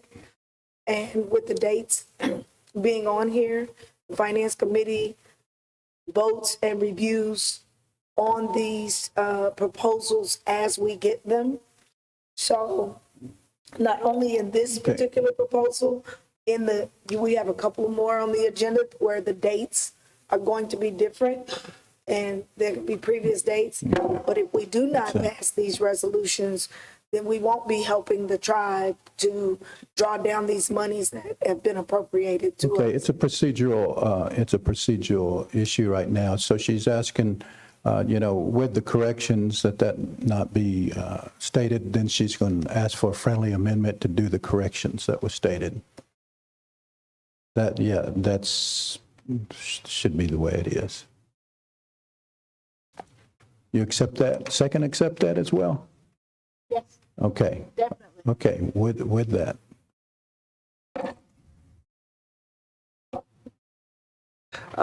I'd also like to state that as far as what Mr. Shaw was mentioning, the Finance Committee did not receive this budget until November the 3rd, at our November 3rd meeting. That's when we were made aware of it. So it's not like we were sitting on it and didn't pass it. This is when we were made aware of it. And I believe that it came in later. Is that correct? I mean, I'm looking at my budget officer over here, and I know that the money came in, even though it says that it was January, it was not really here until afterwards. So as soon as it came in, that's when we went ahead and processed it. And that was not until November 3rd. Okay, so we have a motion and a second, and then we had a friendly amendment, and it was accepted both by the motion and the second to that motion. So that's where we're at. Any more questions? If not, we're going to move on. Representative Watkins. I had a question to Ms. Nguyen. It had piggybacked off of Mr. Shaw. If we were notified in January of this grant, there was a period of March 31st that we had a report due. Was we able to report on that financial period? Yes, ma'am. The report was completed and sent in. And it was off of this money that we received on this $80,000? I came in to the office on September the 14th. And I did complete the report for 22. And when I sent that report in, I got a message, I got an email from the funding agency said that now that you've sent in the 22, do you realize that we need 20 and 21? So I went forward and was working on that, but it required a lot of documentation because our service isn't just cooking the food and handing it out. We had to do numbers. We had to do counts for every meal, counts for every homebound person, and then we had to do counts for the people. So that took a lot of time. And in the process, we got all of that together, and then we submitted those reports, and they were accepted and approved by the funding agency. We were now allowed to apply for the next 3-year grant. And as far as these supplement grants that are here, they were before my time, but they are before you now. And yes, there are some typos, because when I came in, there were 10 grants, and of 6 of them needed budgets. And they were dated back to 21, too. So, you know, I'm human just like you, and I can make mistakes, and I'll own up to those mistakes with clerical errors or whatever, but I got them together and sent them off, and that was the process that we got through. So the application is completed. It's just ready for chief signature, but we do require the resolutions, 2 resolutions that are going to be before you in a little while, to apply for the Older American Programs Grant. And it will be for the next 3 years. But yes, we have completed those reports, and the budgets are all completed now, and waiting on the required resolutions from this council to submit. And the deadline is December 6th, which is Tuesday. Thank you, Ms. Nguyen. Can I ask a real quick question? Yes. Martha, earlier discussion there was on the opening up the OAP over there, and we Yes. had a minor discussion there after lunch, and you mentioned that you have guidelines to follow. Could you expound on that, please? Yes, our funding comes from the Department of Health and Human Services.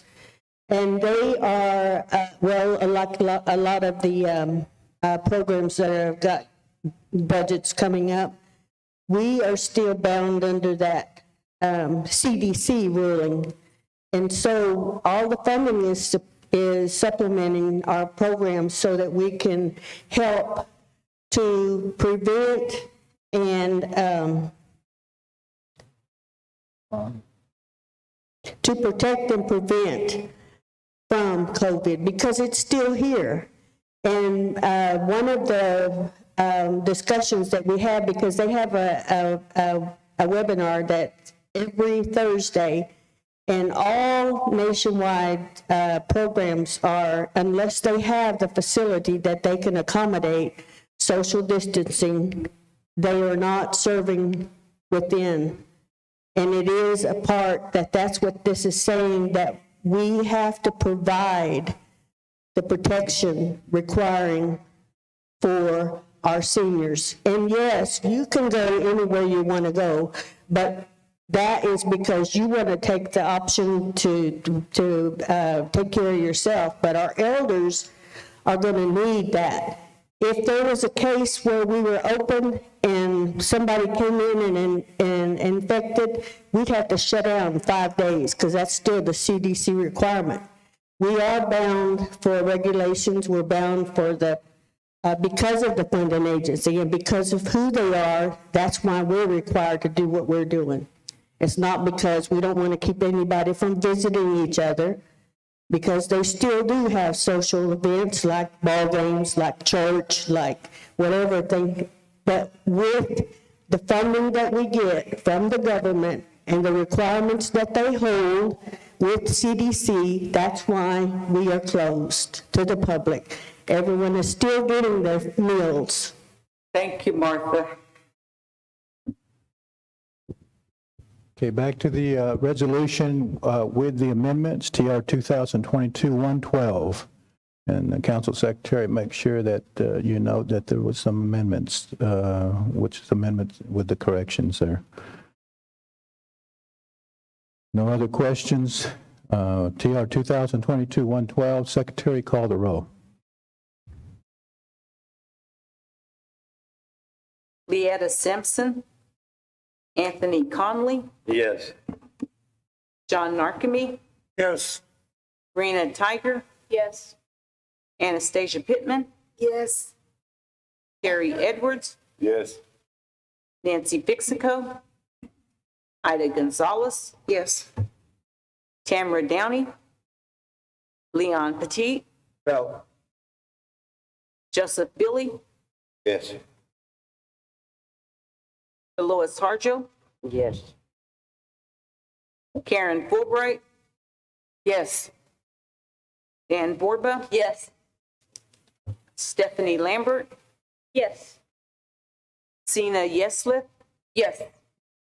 Lottie Cootie, Marilyn Moore, Ella Coleman, Yes. Shirley Watkins, Yes.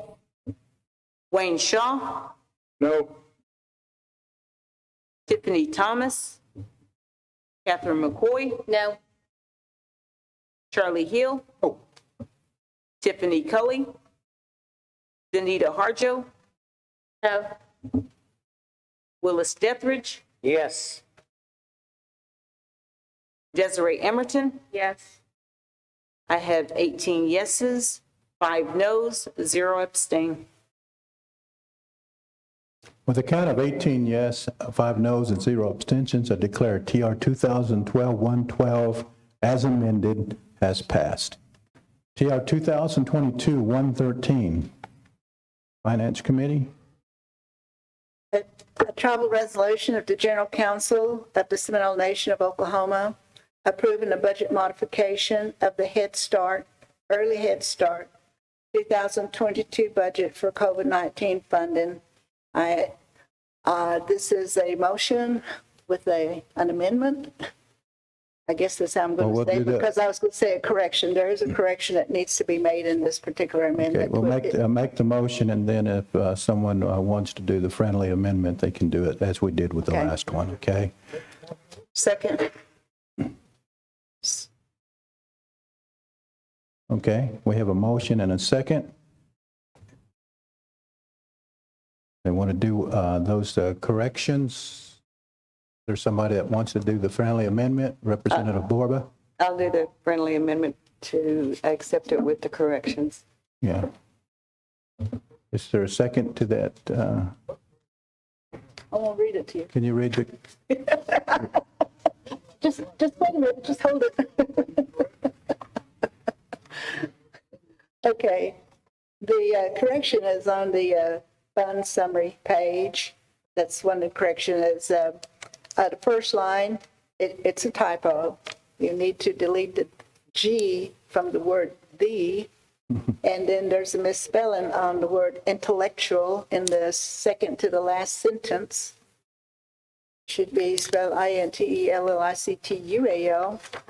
And then when you move over to the budget worksheets on both, the two worksheets that's attached, one for $37,000, the total proposed budget, $37,043, and the other total proposed budget of $17,432. And under other operating cost, there was another sentence that was omitted, and this was discussed, and the program director, Meredith Guffey, had, she and Marcia had, typed this in. It says, purchase to include curriculum for classrooms to facilitate virtual learning, should it become necessary, touchless systems within Head Start facilities, as well as other necessary expenses. That is the added statement to further justify other operating costs. The sentence as read is also added to the next page under other operating costs for the total proposed budget of $17,432. And yes, this was awarded. The federal award date was April 30, 2021, and that Ms. Guffey had found this information, and she quickly brought it to the Finance Committee, working with the budget officer when she discovered this. So she is a new early Head Start director.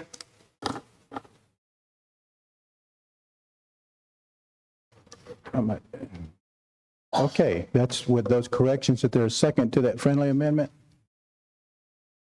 Second. Who said second?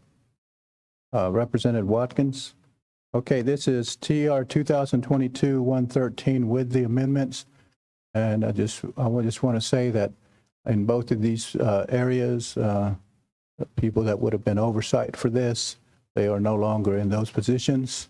But we do have new people, and Ms. McGuffey is actually an accountant with a degree, and she has several masters in the area of education. So we're glad that she was able to see that as an accountant. And as they said, it was April of 21.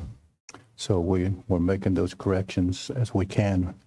And some things went back to 2020 as well. So we're just moving ahead as we can as a nation. So TR 2022-113 with the friendly amendments as stated.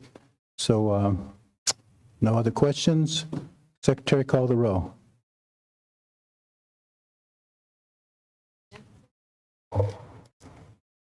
Anthony Conley, Yes. John Narkemy, Yes. Rena Tiger, Yes.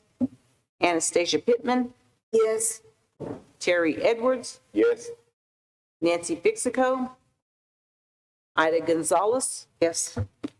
Tamara Downey, Leon Petit, Yes. Joseph Billy, Yes. Dolores Harjo, Yes. Karen Fulbright, Yes. Ann Borba, Yes. Stephanie Lambert, No. Sina Yesley, No. Hadi Cootie, Marilyn Moore, Ella Coleman, Shirley Watkins, Wayne Shaw, No. Tiffany Thomas, Catherine McCoy,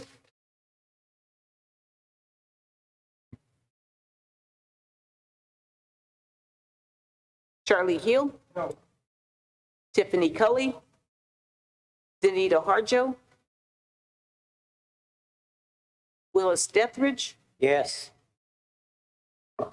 Desiree Emerton. Yes. I have 17 yeses, 5 noes, 0 abstain. With a count of 17 yes, 5 noes, 0 abstentions, I declare TR 2022-113 with amendments to have passed. TR 2022-114, Finance Committee.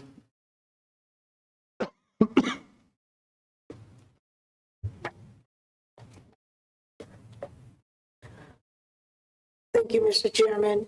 I would like to make the motion that we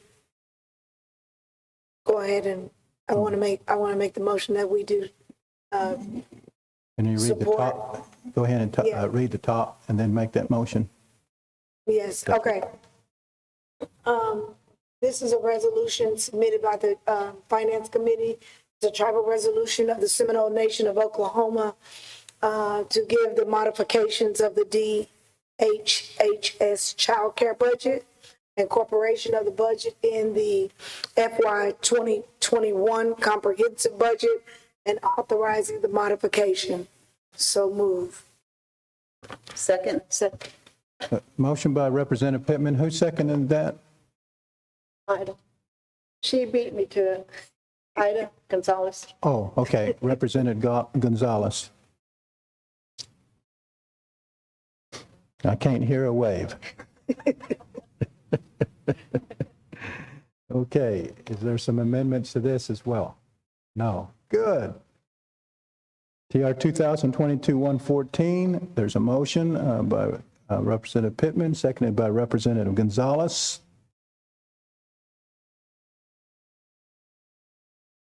Secretary, call the roll.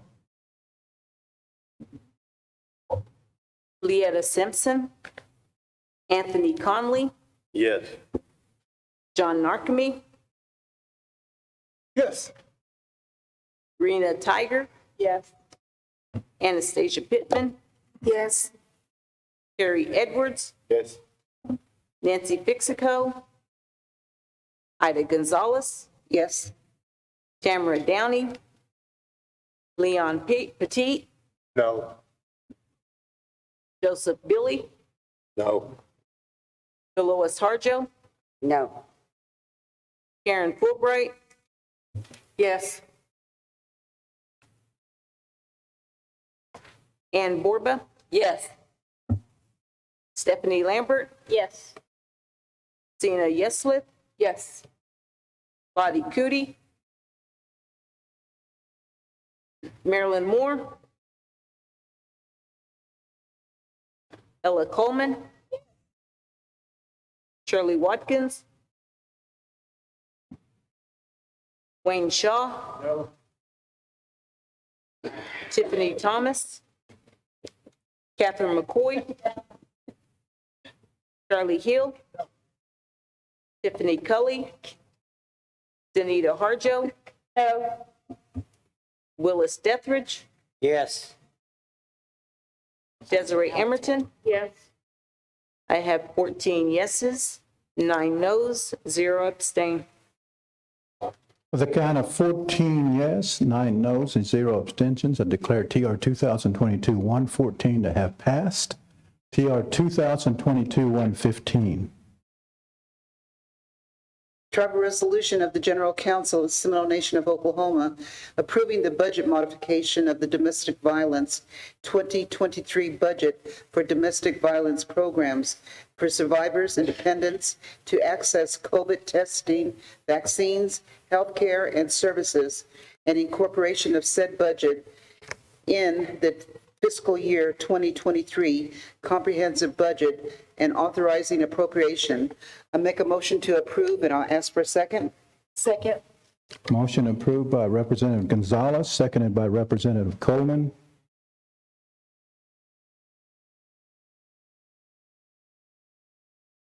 No discussions? Representative Petit? Yes, I just need to ask somebody from the Finance Committee, since these are ongoing yearly grants and everything, do they not present those to y'all earlier so that you can bring those up and put those in this comprehensive budget? This was presented to us on November the 3rd when they, when the sources were made known to them. Now, was this grant not a year or two previously and it renews each year? Is that not the way that's what I thought I understood to read.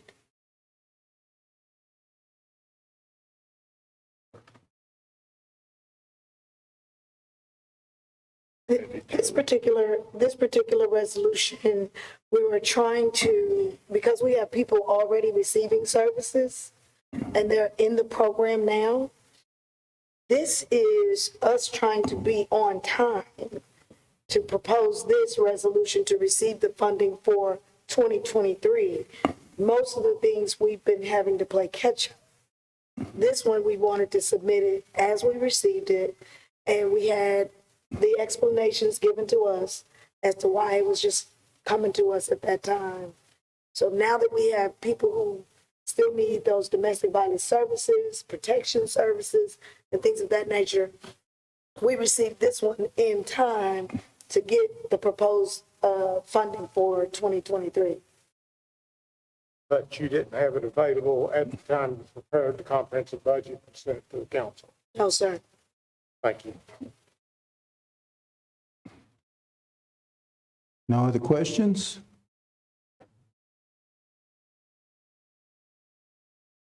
when she stated that we are playing catch-up, some of them do go back to 20 and 21. Some of them, and we're trying to make it useful where we can use those funds without having to, send them back. And we will say that there are some, that fell right into that category that was supposed to be operated in 20 and 21. And unfortunately, some of that money was not able to be captured. And that's unfortunate. But TR 2022, 115.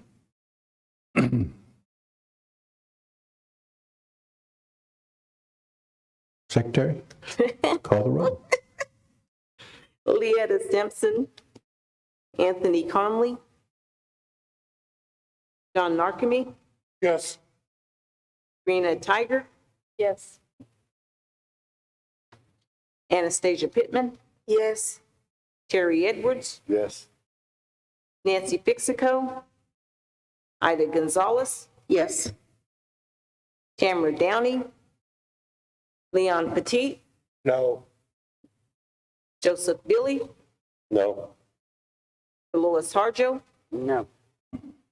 Karen Fulbright, Yes.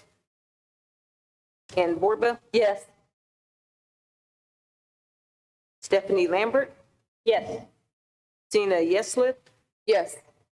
Lottie Cootie, Marilyn Moore, Ella Coleman, Yes. Shirley Watkins, Yes. Wayne Shaw, No.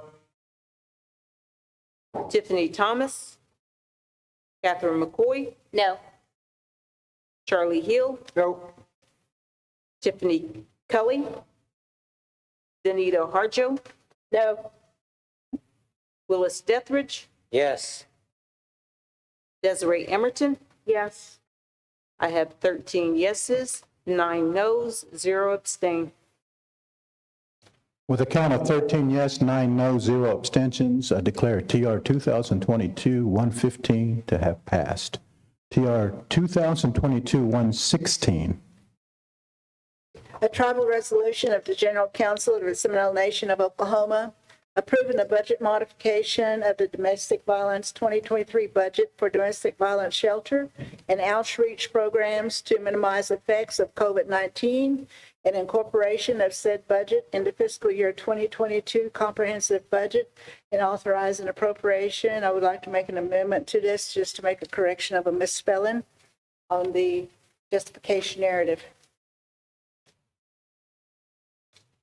The correction is refrigerator, refrigerator, and they've got refridgerator.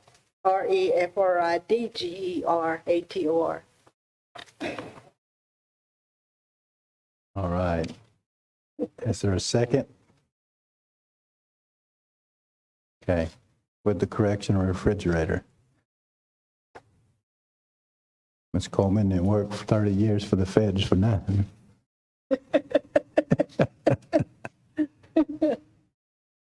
Any questions? TR 2022-116. Secretary, call the roll. Leetta Simpson, Anthony Conley, John Narkemy, Rena Tiger,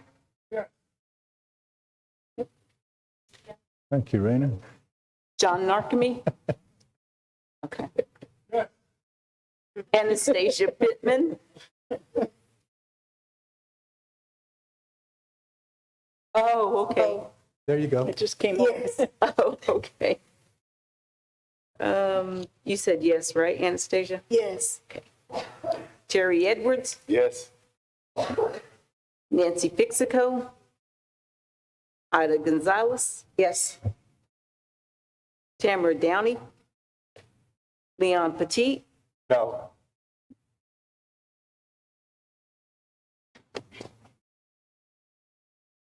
Joseph Billy, No. Dolores Harjo, No. Karen Fulbright, Yes. Ann Borba, Yes. Stephanie Lambert, Yes. Sina Yesley, Yes. Lottie Cootie, Marilyn Moore, Ella Coleman, Yes. Shirley Watkins, Yes. Wayne Shaw,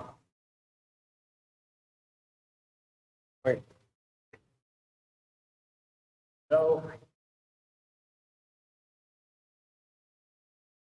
Tiffany Thomas, Catherine McCoy, No. Charlie Hill, No. Tiffany Cully, Danita Harjo, No. Willis Dethridge, Yes. Desiree Emerton. Yes. I have 13 yeses, 9 nos, 0 abstain. With a count of 13 yeses, 9 no, and 0 abstentions, I declare TR 2022-116 with that one amendment of the correction of the word refrigerator to have passed. Excuse me. Chief, right here. Yeah. Who first the second motion that, The second motion, that. who first it?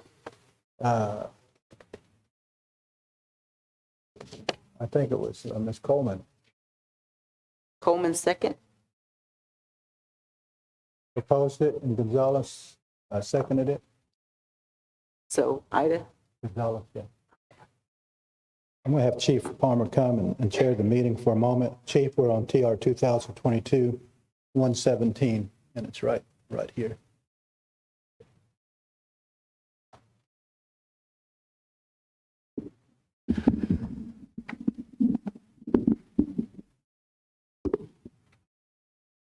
Okay, TR 2022-117, introduced by the Finance Committee.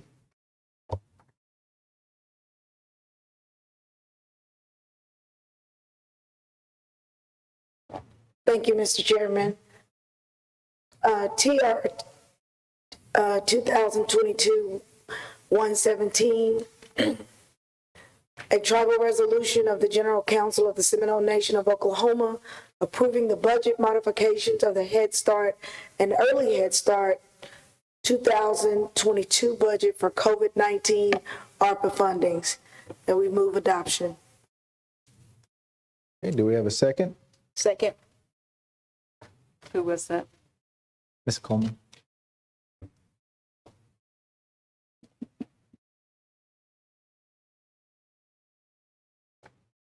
Okay, I don't see any hands. Secretary, call roll. Leetta Simpson, Anthony Conley, Yes. John Narkemy, Yes. Rena Tiger, Yes.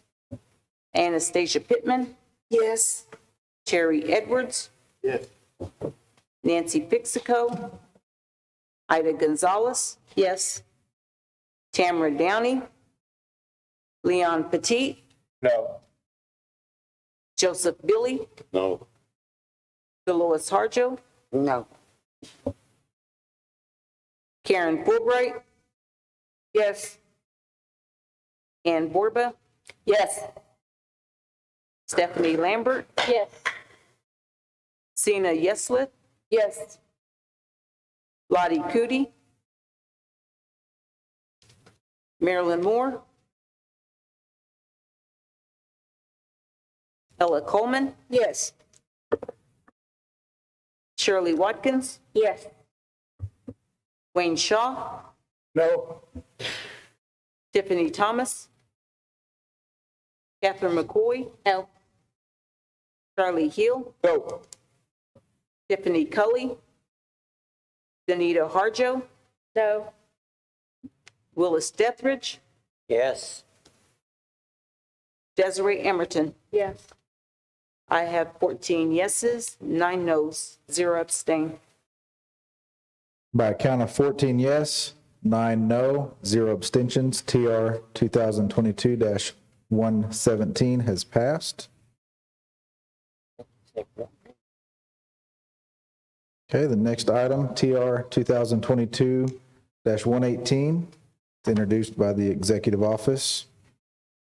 A tribal resolution of the General Council of the Seminole Nation of Oklahoma approving the budget modification of the Executive Office 2023 budget for digital connectivity technology projects and incorporation of said budget into the FY 2023 comprehensive budget and authorizing an appropriation.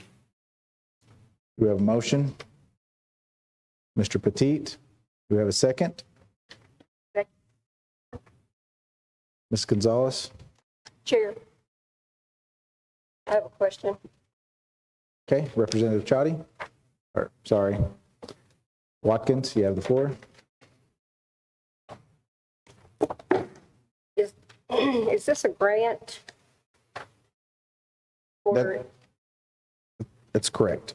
okay, on the first page of this grant, there's a stipulation says the Seminole Nation of Oklahoma, and at the very bottom, and then it says funds will be used to enhance internet access and purchase computers for community centers.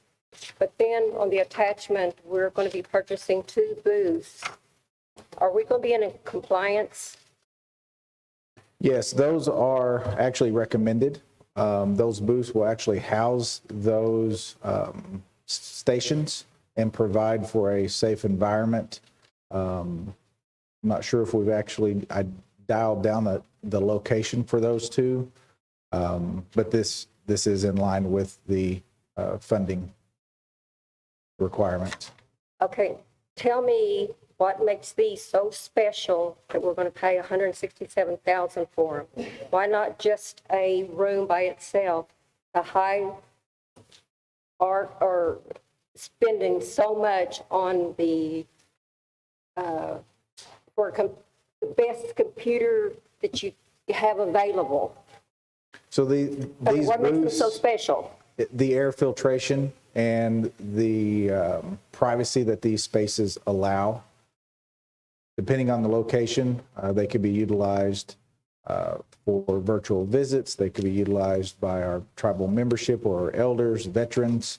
So depending on the location, they will still be able to provide a safe environment to mitigate COVID and to also provide space for privacy without having to build a room that has sound deadening and et cetera.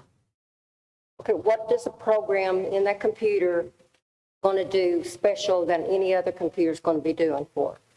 The intent isn't the computer, it's actually the pod itself, where it provides that air filtration.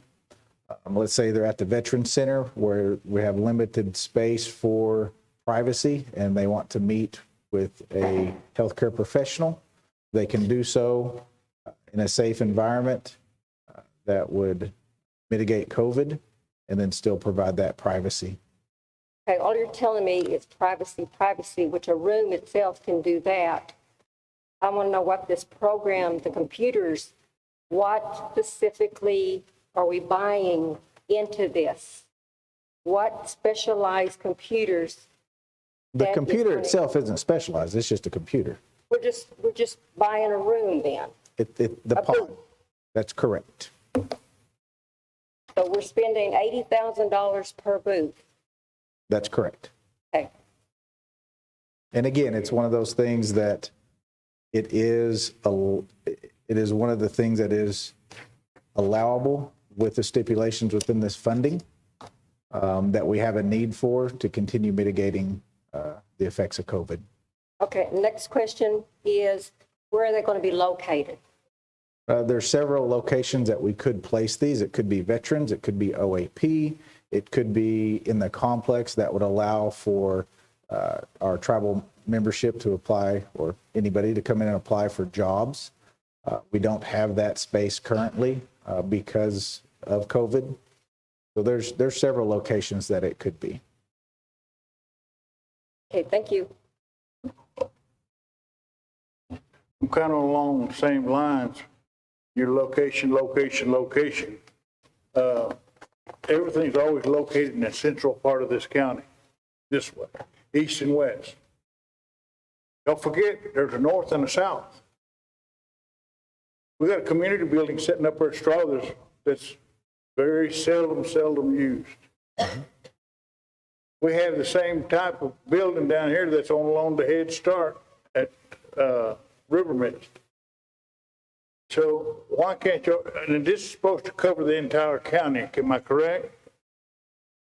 Not just the Mission, not just Wewoke. If it's to cover the whole county, how come y'all aren't going north and south with it? It's I'm a Southerner, bottom line, Southerner. Can't help it. I live south of the Mason-Dixon line here in Seminole County. So, but we seem like Sasaco, Conowal, we're always getting left out of things but everybody up north gets everything, or east and west gets everything. And I'm feeling sorry for myself and my people down south, because we need the same thing y'all do up here. So why can't y'all put something down south? And again, like I said, the locations haven't been completely determined. Well, I'm making you a suggestion, a big suggestion. Okay. I'd like to see some of this stuff come down south. You go down to Sasaco, you can't even get the phone. You've been down there, your phone don't work down there. Gosh, I had the best internet when I lived in Sasaco. I had fiber for many years, and I can't even get internet at my home, and I'm 4 miles west of Well, that's what I'm saying. You know, we need some of this stuff south. Sasaco gets nothing. I'm 14 miles west of there, and I can't get nothing. Matter of fact, AT&T can't even get me a. Only thing I can get is that hotspot. That's it. Bottom line. Yeah, I'm right there with you when I live 4 miles west of Wewoka. So let's start thinking of north and south too, instead of ourselves in the east and the west here. okay, thank you for your comments. Any other Representative Petit? I hope not kind of brief, but it kind of deals with what she's saying. I understand there's going to be some ongoing costs for filtration services, but as far as like to the laptops, people touching those with their fingers and stuff like that, are we going to have some way to disinfect those things each time somebody touches one or something? Or Of course. I mean, who will be responsible for that? Will we have to sign somebody to do that? Depending on where they're located, yes. Okay. It's that simple. Delegate the responsibility. Fill the duster, hang it on the wall. I mean, they could be self-sanitized as the person leaves. Okay. Thank you. Yes, sir.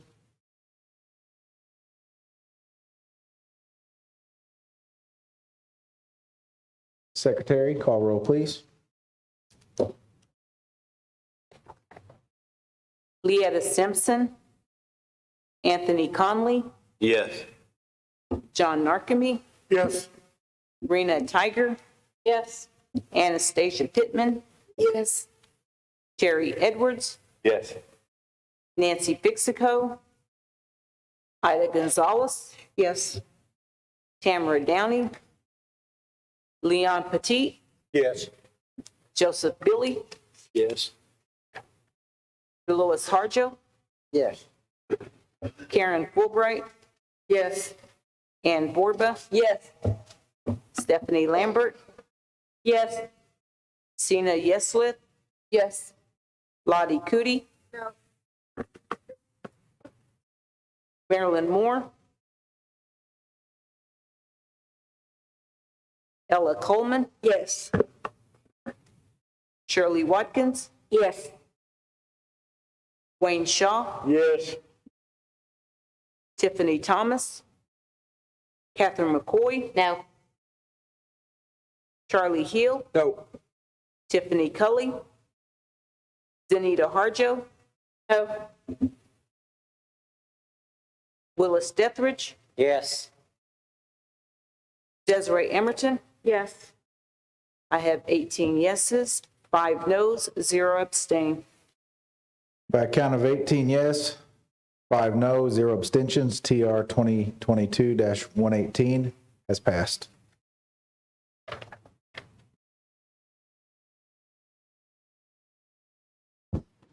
Just had to do that. All right, that passed. TR 2022-119. Tribal resolution of the General Council of the Seminole Nation of Oklahoma approving the budget modification of the Caregivers Program 2023 budget for health programs and incorporation of said budget into the fiscal year 2023 comprehensive budget and authorizing an appropriation. Entertain a motion to that effect. Make a motion to approve. Motion by Representative Gonzalez, Second. second by Representative Coleman. No, that was Anastasia. I'm sorry. That was Representative Pittman that seconded. Really? I thought I heard Coleman. Yes. Got a friendly amendment on this one, Oh, okay. on the justification narrative. Fringe benefits, that needs to be deleted because there's the summary positions, the revenue, summary positions, there's no positions that's involved in this, so we don't need the fringe benefit statement there. And drop down to special program expense. It's incomplete.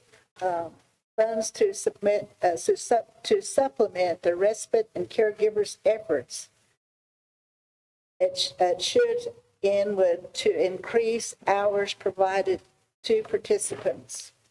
The funds are to supplement the respite and caregivers' efforts to increase hours provided to participants. And those are the two friendly amendments for this particular resolution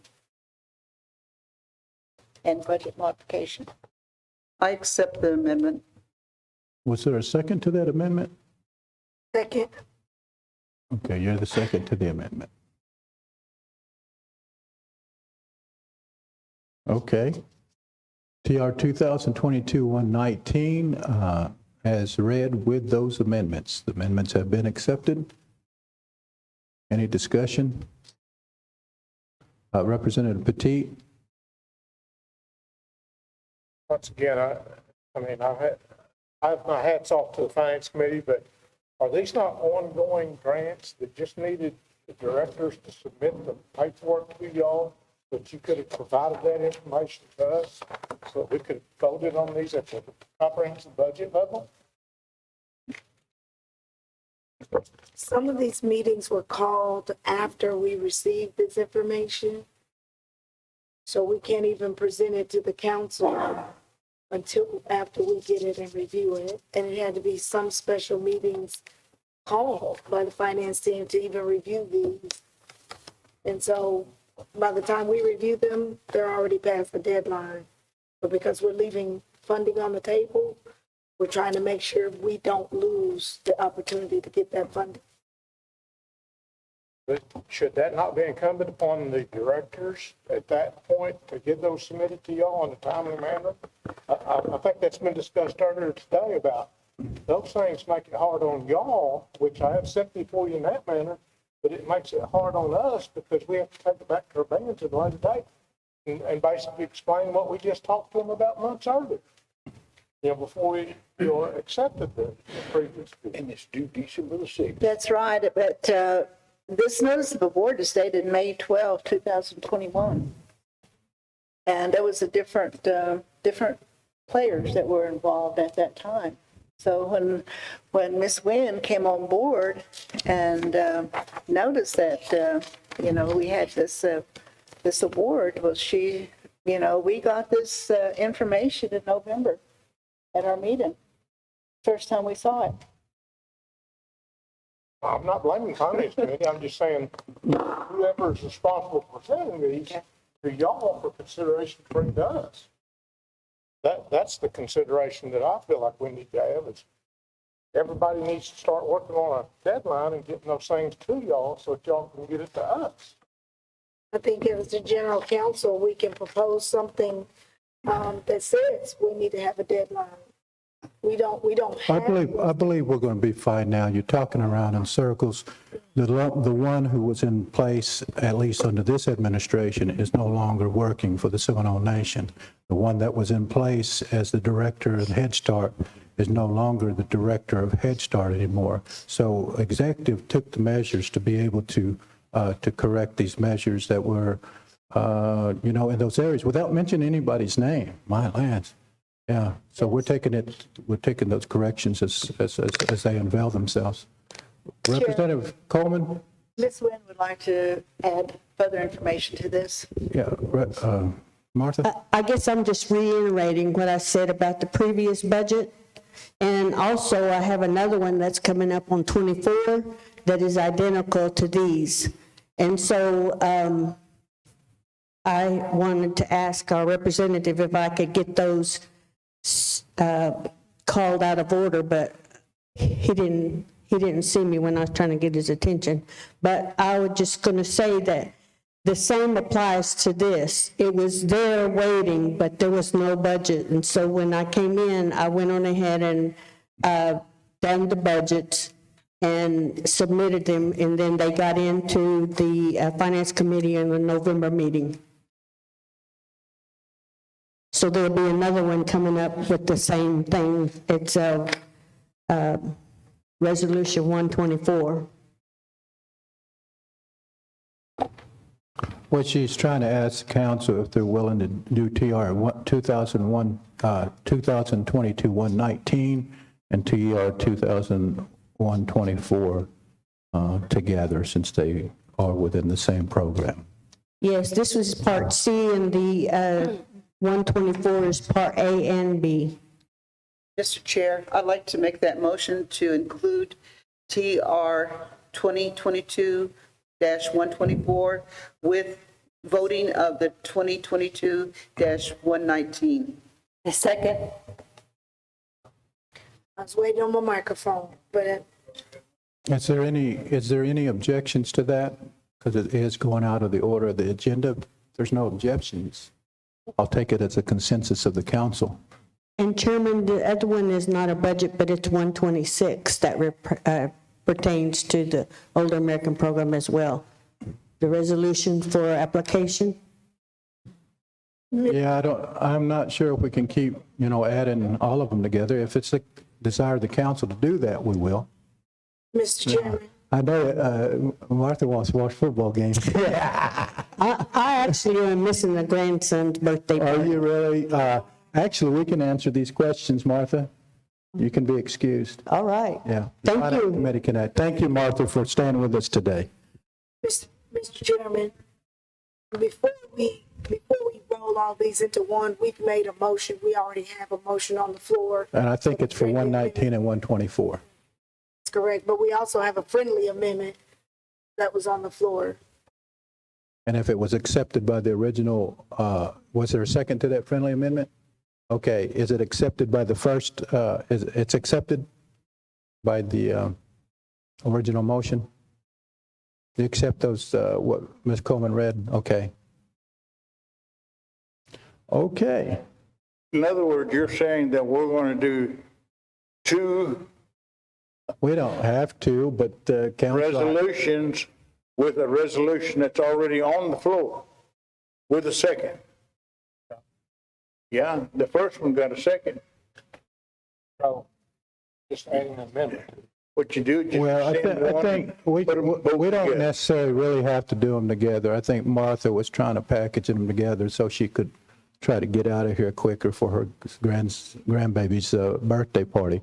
Let's go back to the original motion, which is 2019 or 2022-119 with the friendly amendment, and then we'll just go down the agenda. Okay, so that's the best way to do it. TR 2022-19 with the amendments. That's what we're voting on. Secretary? Anthony Conley, Yes. John Narkemy, Yes. Rena Tiger, Yes. Anastasia Pittman, Yes. Terry Edwards, Yes. Nancy Pixico, Ida Gonzalez, Yes. Tamara Downey, Leon Petit, No. Joseph Billy, No. Dolores Harjo, Karen Fulbright, Yes. Ann Borba, Yes. Stephanie Lambert, Yes. Sina Yeslip, Yes. Lottie Cootie,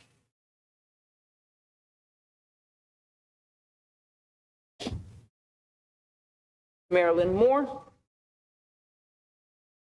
Ella Coleman, Shirley Watkins, Wayne Shaw, No.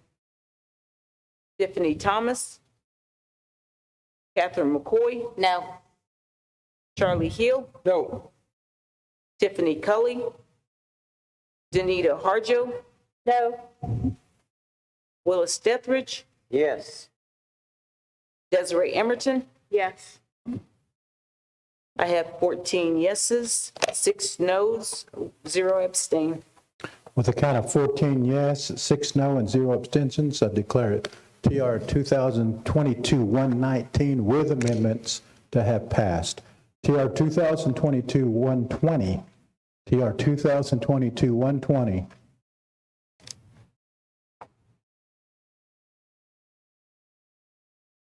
A tribal resolution of the General Council of the Seminole Nation of Oklahoma approving a budget modification of the Head Start, Early Head Start 2022 budget for cost of living adjustment and quality improvement grant. I request an amendment, a correction to be made on the budget modification request.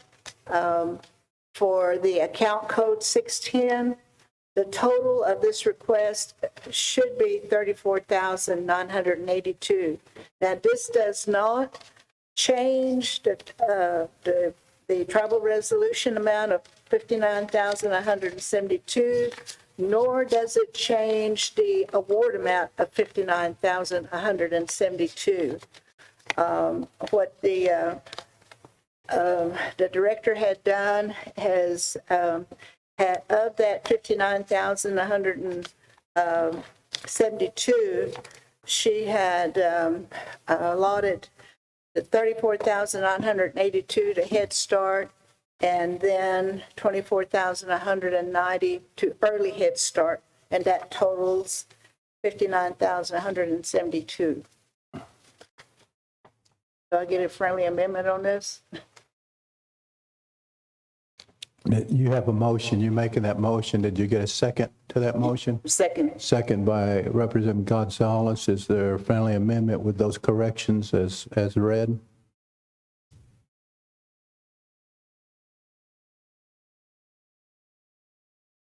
Okay. Friendly amendment with those correction, a friendly amendment in the wording that Ms. Coleman read. Is there a second to that friendly amendment? Second, Representative Borba. So that's what it is, 2022-121 with the amendments. Representative Shaw? 120. 120, corrected, TR 2022-120.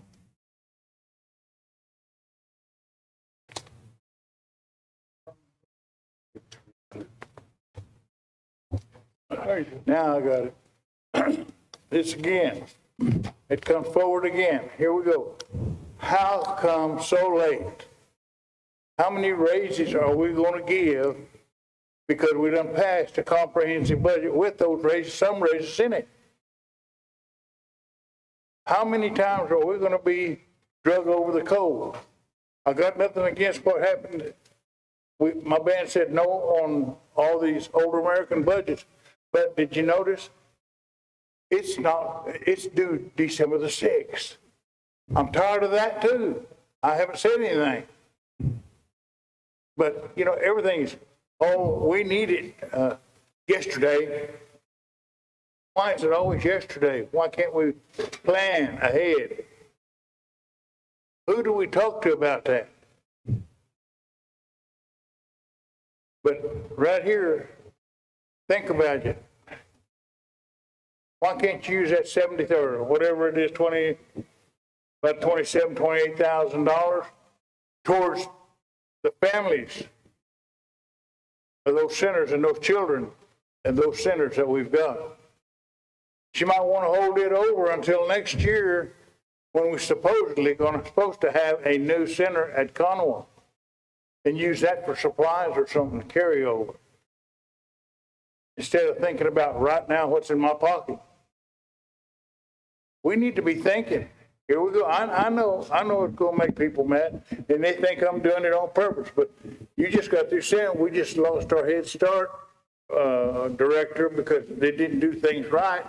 Well, here we go again. This is a yearly event for me. Early Head Start or whatever childhood. That's every year. I've said this on the floor every year. Lewis, you've been on the floor when I've said it. So, you know, it's nothing new. Many of you have never been on this council, so you don't know what's been said every year. You've been told what somebody said, but you don't know what's going on. I am kind of getting, how would you say, fed up with it. I'm disgusted, bottom line. I'm tired of kicking myself. People, let's wake up, do the right thing.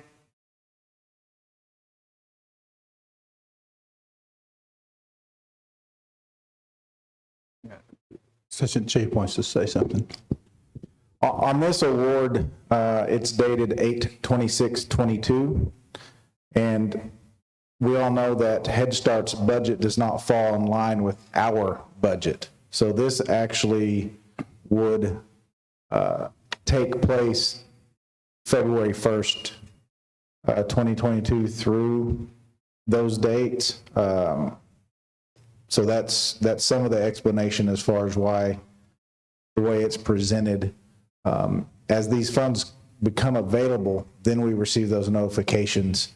It seems to happen every year with Head Start, where there's funding still remaining, and then they award that throughout the programs, not just Seminole Nation, but Head Start programs throughout the country. So it's, you know, I understand what you're saying, but some of these, it can't truly be helped as far as the timing.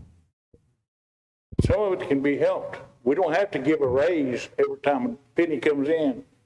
We can save. I know it's Christmas time and I might be going to be screwed on it. And that's the thing with this one, the intent of this is for that. It's coming from the funding agency itself, not necessarily what the Seminole Nation is asking for. This is coming from. Funding agency is not going to give a raise unless they're required or requested. So I wrote a couple of these grants myself, so I know a little bit about it. But the thing is, why do we have to give raises? Why? Ask yourselves that. Why? I'm greedy as all get out too, but I'd like to have mine the correct way instead of sliding it under the table too.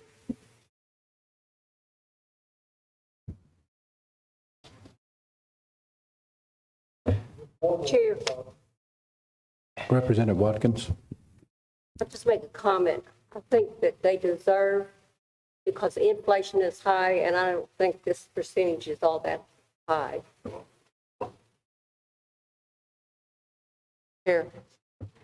Representative Borba, yeah, I see her.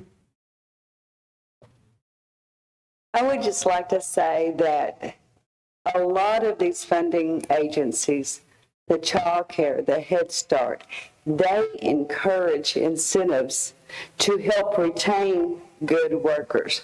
They want to keep quality workers and give them incentives to be able to keep them long-term. So many funding agencies encourage pay raises and initiatives for these programs. I would say we have been, with the federal agencies, we've been able to meet with them, and they've allowed, because Head Start, especially where Head Start and early child care is together, something that hasn't been practiced in the past, but it is allowable, and to be able to pull from early Head Start. Early Head Start has more money, not early Head Start, but early child care has more funds than you could imagine having over the CARES Act.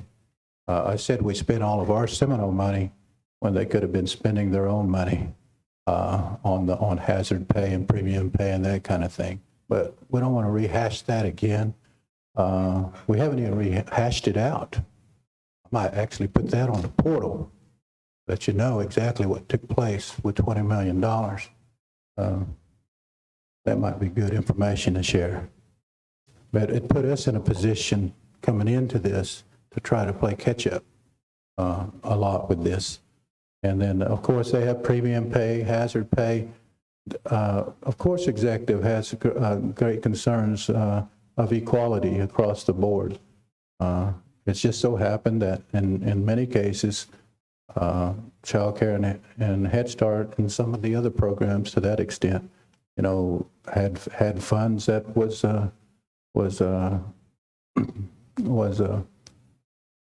given to them by the federal agencies, while some programs didn't get it. And then some people say, look here, why didn't we do this? Why didn't we get this? The same thing as they did. And sometimes it makes it creates I would say a little bit of tension, you know, within the employment. We attempt and try to do you know, what's proper and correct, and alongside with the agencies that agencies, you know, are there saying, yes, this is what this money is for. So decisions have to be made, and they are. If there's no other questions, yes. All right.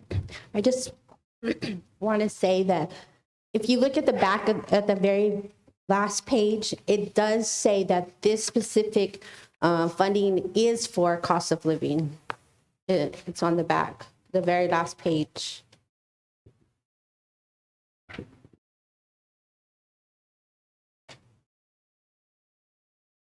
Okay, if there's no other questions, TR 2022-120.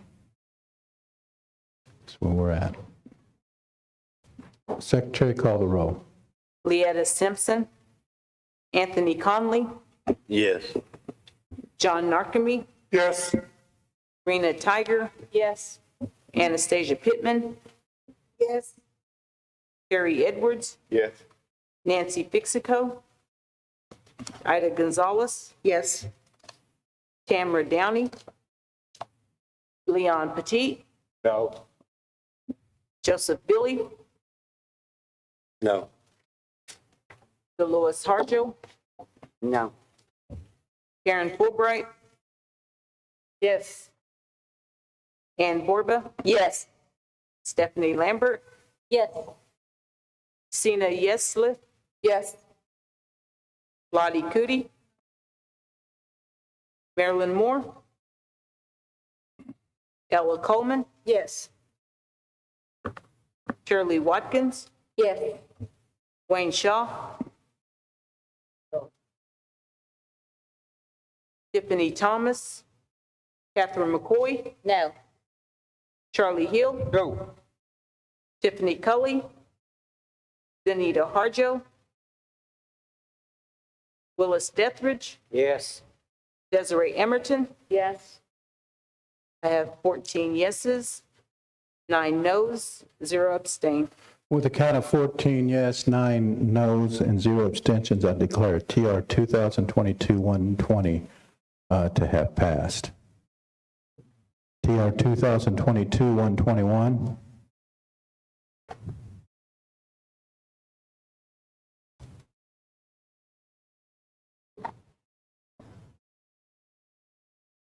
TR 2022-121.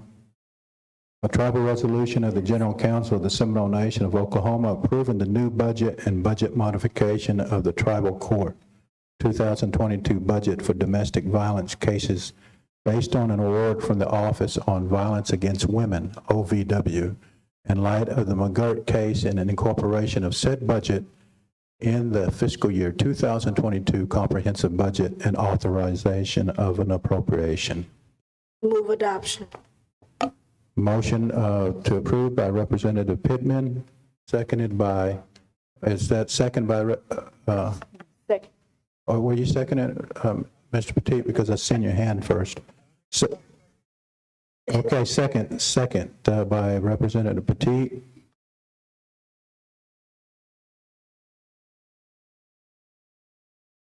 In discussion? Representative Lambert? Am I clear that this is a 3-year budget? Is that right? This one might even be further out than that. Is this the 5-year? This goes to 2025. It's from April. Yeah, 3-year budget. Yes. Okay. So, is accounting and is this going to be, I mean, are we going to do this like, it's not going to be incorporated into our comprehensive budget every year? It'll only be incorporated this one time? That's correct. Okay. And then, so only modifications can happen to this budget from this point on? Repeat the question again. Only modifications can happen to this budget from this point on, is that right? That's correct. And so every year we'll be spending off this, but we will not be actually seeing it progress for the next after this year, for the next 2 years, we'll be spending off this grant, but we won't be seeing it progress like we do annually with. Right, it will not increase. Okay. It is a fixed budget for 3 years. Okay. And that'll be okay with our audit and, it will follow the guidelines of the grant, so the audit will include that information as well. So the limitations and the rules and regulations for the grant, as they're seeking to improve the courts and the things that they recommend that we have to get it within that budget. It will not increase. Okay. Thank you. Madam.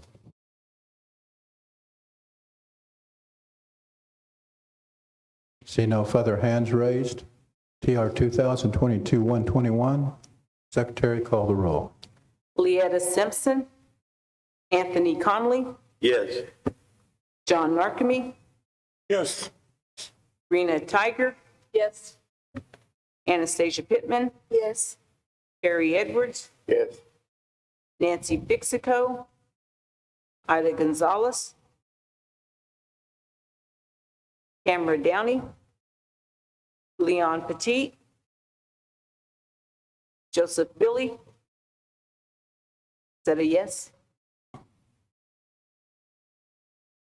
Dolores Harjo. That was a yes. Karen Fulbright. Yes. Ann Borba. Yes. Stephanie Lambert. Sina Yeslith. Lottie Cootie.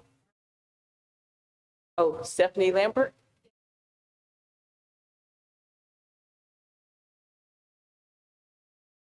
Lottie Cootie.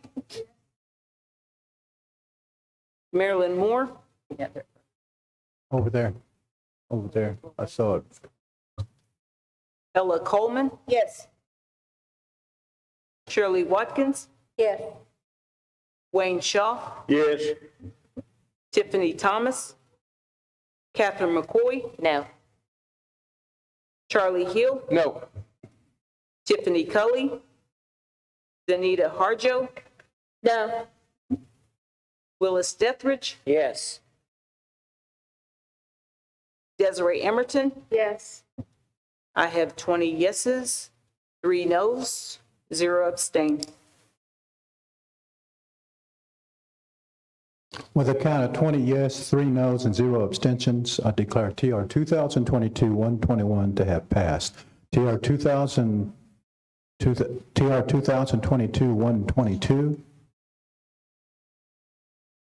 Tribal Resolution of the General Council of the Seminole Nation of Oklahoma approving the budget modification of the Domestic Violence 2023 budget for support for sexual assault survivors, victims impacted by, and in response to the COVID-19 public health emergency, and incorporation of said budget in the fiscal year 2023 comprehensive budget and authorizing an appropriation. We have a motion to that effect. Make a motion to approve.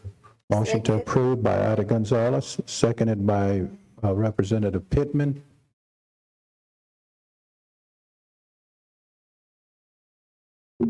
We're in discussion. Representative Petit. Once again, my sympathies with the finance committee. It seems like so many of these are ongoing budget grants and everything, that it seems like we need to hold the people that submit those to them for consideration responsible.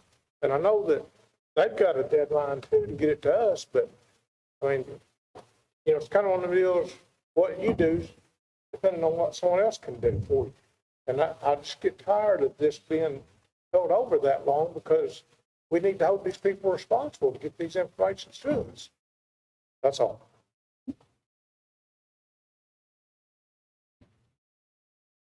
TR 2022-122. Any other comments, discussions? Secretary, call the roll. Leetta Simpson.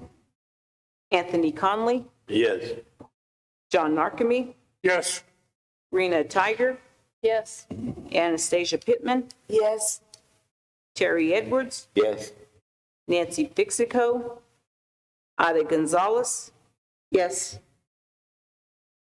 Tamara Downey. Leon Petit. No.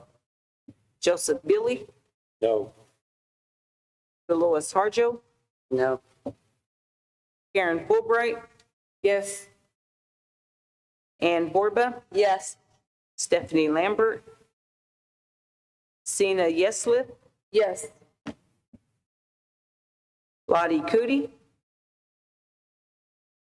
Marilyn Moore. Ella Coleman. Yes. Shirley Watkins. Yes. Wayne Shaw. No. Tiffany Thomas. Catherine McCoy. No. Charlie Hill. No. Tiffany Cully. Danita Harjo. No. Willis Dethridge. Yes. Desiree Emerton. Yes. I have 14 yeses, 9 noes, 0 abstain.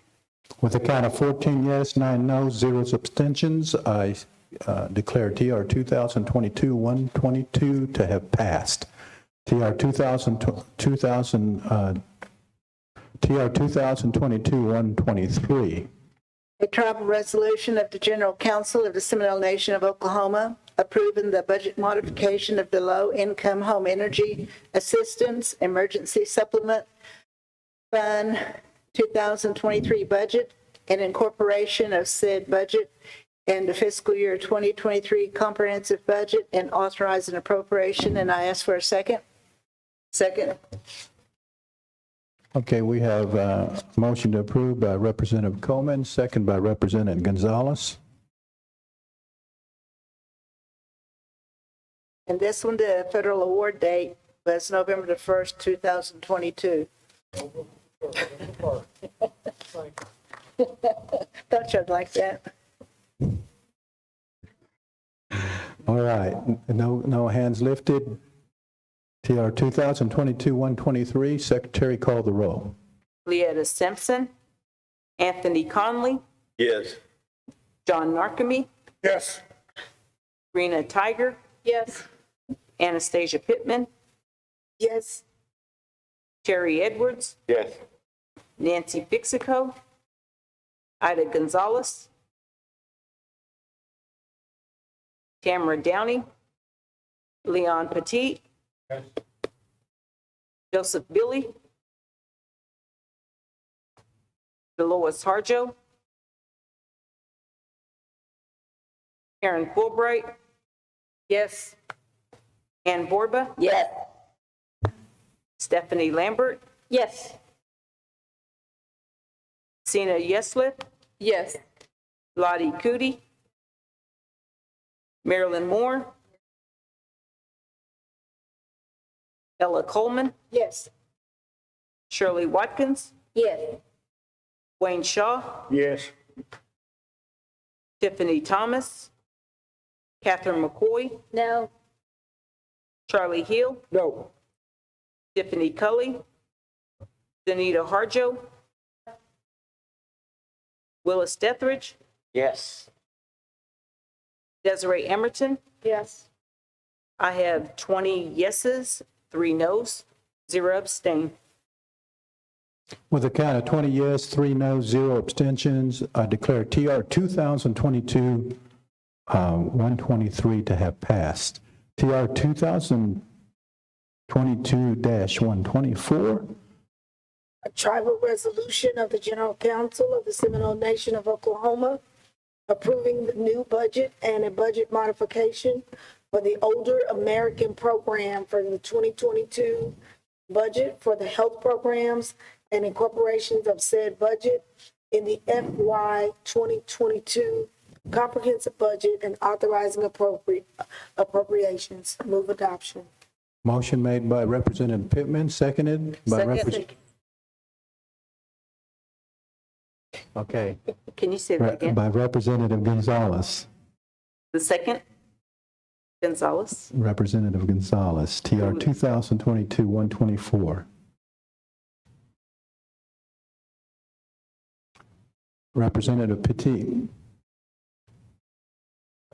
Yes, I had several members in my band, when looking this over, it was $29,500, I think, to purchase a vehicle. And they wanted to see the language in the grant that actually said that that's what that money was to be used for.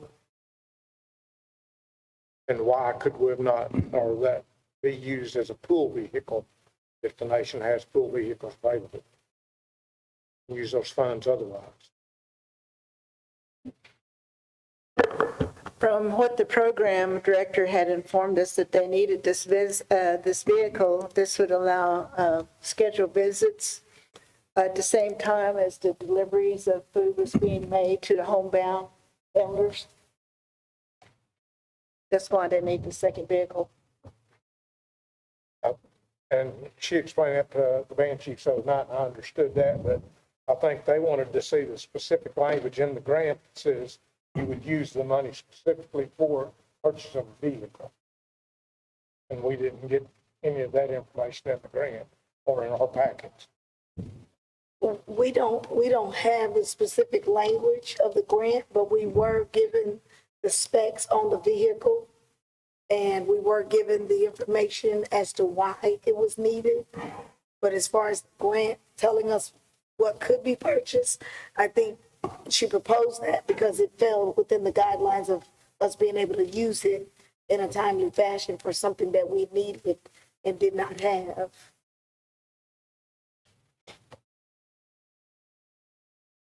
Any other questions? No further questions. TR 2022-124. Secretary, call the roll. Leetta Simpson. Anthony Conley. Yes. John Narkemy. Yes. Rena Tiger. Yes. Anastasia Pittman. Yes. Terry Edwards. Yes. Nancy Fixico. Ada Gonzalez. Yes. Tamara Downey. Leon Petit. No. Joseph Billy. No. Dolores Harjo. No. Karen Fulbright. Yes. Ann Orba. Yes. Stephanie Lambert. Yes. Sina Yeslith. Yes. Lottie Cootie. Marilyn Moore. Ella Coleman. Yes. Shirley Watkins. Yes. Wayne Shaw. No. Tiffany Thomas. Catherine McCoy. No. Charlie Hill. No. Tiffany Cully. Danita Harjo. No. Willis Dethridge. Yes. Desiree Emerton. Yes. I have 16 yeses, 4 noes, 0 abstain.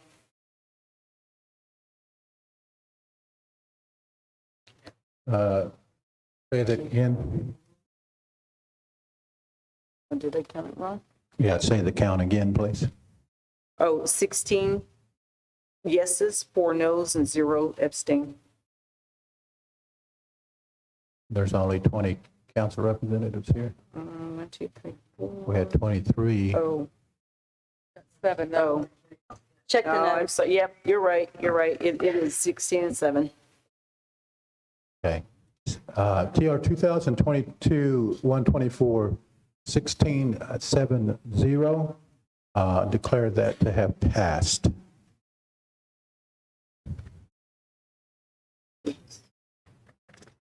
TR 2022-125, tribal resolution of the General Council of the Seminole Nation of Oklahoma approving the special appointment of Honorable William Wantland to serve as Justice of the Seminole Nation Supreme Court until the earlier to occur or his successor being appointed and confirmed, or pending cases filed for the appeal with the Supreme Court of the Seminole Nation. As of the date of this resolution have been adjudicated. Entertain a motion to that effect. I make a motion. I'll second. Okay, motion by Representative Coleman, second by Representative Petit. I heard your voice, but I seen the hand, so you got to be acknowledged. And it's okay, we're almost there, folks. Any discussion? No discussion? Secretary, call the roll. TR 2022-125. Leetta Simpson. Anthony Conley. No. John Narkemy. Yes. Rena Tiger. Yes. Anastasia Pittman. No. Terry Edwards. No. Nancy Pixico. Ida Gonzalez. Yes. Tamara Downey. Leon Petit. Yes. Joseph Billy. Yes. Dolores Harjo. Yes. Karen Fulbright. Yes. Ann Borba. Yes. Stephanie Lambert. Yes. Sina Yeslip. Yes. Lottie Cootie. Marilyn Moore. Ella Coleman. Yes. Shirley Watkins. Yes. Wayne Shaw. No. Tiffany Thomas. Catherine McCoy. No. Charlie Hill. No. Tiffany Cully. Danita Harjo. No. Willis Dethridge. Yes. Desiree Emerton. Yes. I have 16 yeses and 7 nos. With a count of 16 yes, 7 noes, and 0 abstentions, I declare TR 2022-125 to have passed. TR 2022-126, tribal resolution of the General Council of the Seminole Nation of Oklahoma authorizing application for elder services funding from the Administration for Community Living Administration on the Aging Older Americans Act. Entertain a motion to approve. Motion. Motion approved by Representative Coleman, second. Second. Second by Representative Gonzalez. This is that 3-year service that Ms. Nguyen was speaking of. I see no hands. Representative Shaw? I have 2 126s. And there's a little bit of difference in them, I guess. I read one, I didn't know I had 2 of them until I looked at it just now.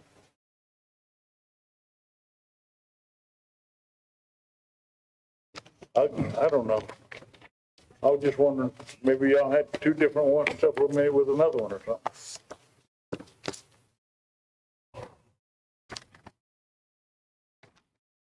That was the one where we had blank and then came back with the name. Oh, that was the other one. No, yeah, that was the other one. That's not this one.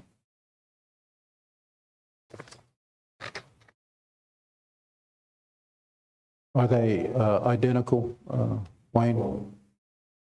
Representative Shaw, are they identical for 126?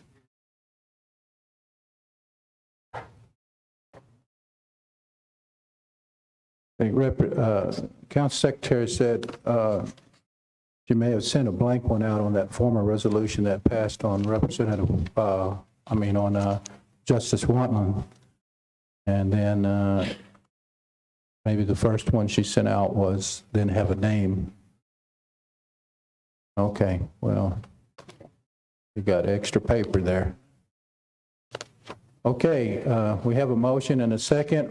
Representative Cootie? Representative Cootie? At the band chiefs meeting, the Older American Program acting manager there, this question was asked of her with this funding. It's supposed to be a kind of research. Is that what it is? Research as to, I don't know what all entail, but the research is going to be done on the elders and sent to a university.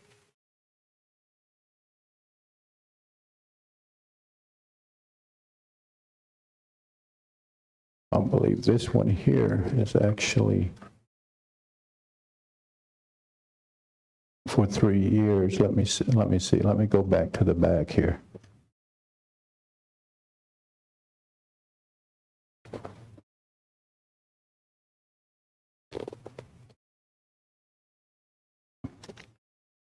Chief?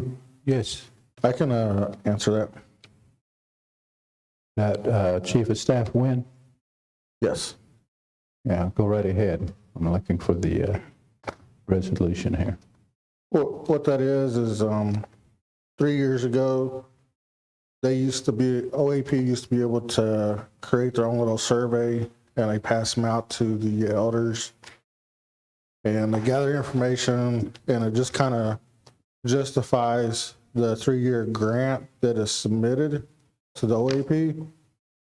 And so there's this, to make the survey more formal, there's this university that created their own survey, and it's those red surveys that they sent out. And so they use those, and so all those that are gathered, that's what justifies their grant submittal for, gathering intake and sending those out into the communities. And I'm pretty sure they sent them out to all the homebound mills. They're like a red survey. And if you just say yes, I do participate in this program, that's just, it goes along with the grant submittal or the justification. So, but the survey, what is it going to be about? Personal living, how they live, or what kind of questions would that entail? I mean, just like, I know working with the elders, we did survey, but it was only like the food that they like, that kind of survey. That's what we did. I think it was just they take their name, they live in the service area, or do they participate in a program? Just a few questions like that. I don't have the survey on me, but I thought it was attached to the resolution. Or so the survey won't be compiled together and sent to another a university or something for safekeeping or whatever. That's what I understood. Yes, that's to help justify the grant. It's saying that yes, the Seminole Nation did go out into the community and take a survey among its tribal members for this grant. Thank you. You're welcome. The university acts as the retention service for this particular documentation, so they keep it for a period of 10 years, which is the retention period for this record. That's what that's referring to.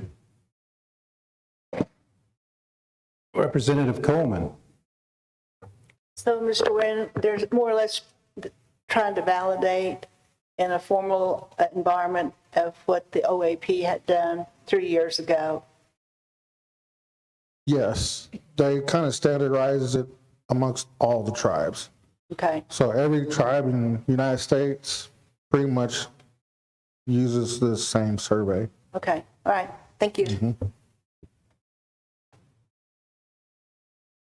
No other questions? Representative Borba? Yes, I'm just saying, is this needs assessment necessary for the funding of the grant? Is it like a prerequisite? This resolution is. Okay, thank you. Yes.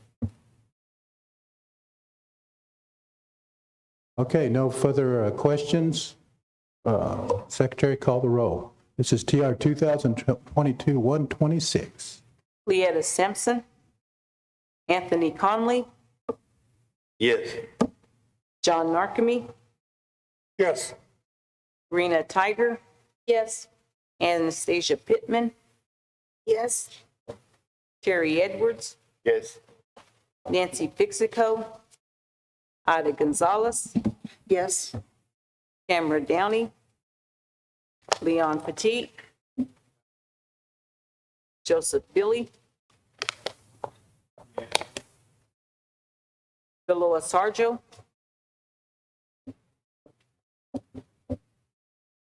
Karen. Yes. She said yes. Okay. Lord Hartsfield, yes. Karen Fulbright. Yes. Ann Borba. Yes. Stephanie Lambert. Yes. Sina Yeslith. Yes. Lottie Cootie.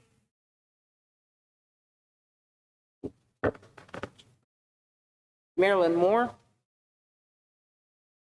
Ella Coleman. Yes. Shirley Watkins. Yes. Wayne Shaw. Nope. Tiffany Thomas. Catherine McCoy. Yes. Charlie Hill. Yes. Tiffany Cully. Danita Harjo. No. Willis Dethridge. Yes. Desiree Emerton. Yes. I have 18 yeses, 5 noes, 0 abstain. With a count of 18 yes, 5 no, 0 abstentions, I declare TR 2022-126 to have passed. Representative Cootie?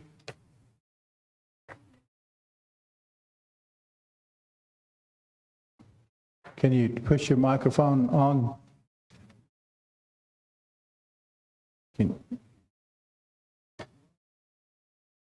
There you go, it's on. Oh, I'm sorry. Wait now. 113, what was the count? On this last resolution? No, TR 2022-113 resolution. What was the count? Okay, hold on. I went to sleep. Okay. TR 2022-113 was 17 yes, 5 no with amendments, Thank you. or as amended. Okay, Representative Coleman.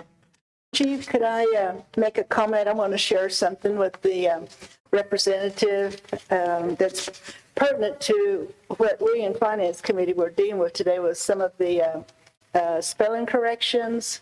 There was a photograph on the front page of the Seminole Producer today, and it was a photograph of Hawaii's eruption of 2 volcanoes. Yeah. And so under the photo, it said, 2 volcanoes were erupting last week, something native Hawaiians considered a scared event. Instead of sacred, it said scared. That's not too far from it, if the volcano's erupting. But yeah, I know that proper grammar and way things are done and punctuation is very important. Appreciate the Finance Committee's work and appreciate the council approving the ordinance for the Finance Committee as well. They do put a lot of hours in. Representative Narkome.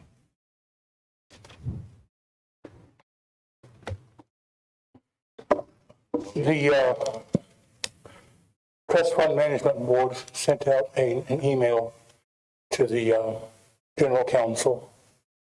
And at this time, I'd like to ask that if the council has any objections to move to other business, we will discuss this before our deadline of 5 o'clock.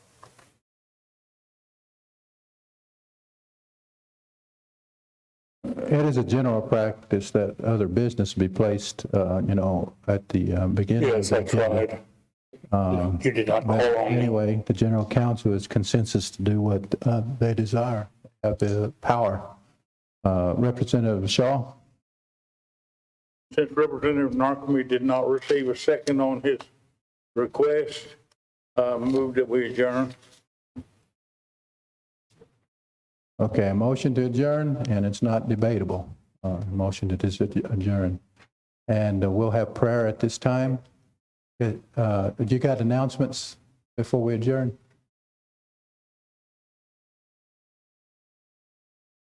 You got an announcement, or is it an announcement? You can make an announcement. And we're going to close in prayer, though. Thank you, Mr. Chairman. It's actually in regards to prayer. I'd like for the council to pray for Representative Terry Edwards. He lost his brother this week. Oh, our deepest condolences, Representative Edwards. Representative Cootie? I was going to say the same thing. We have council representatives who are having problems with health and stuff. We need to remember them in the prayers. Yeah. Representative Dithridge, what's yours, an announcement as well? Yeah.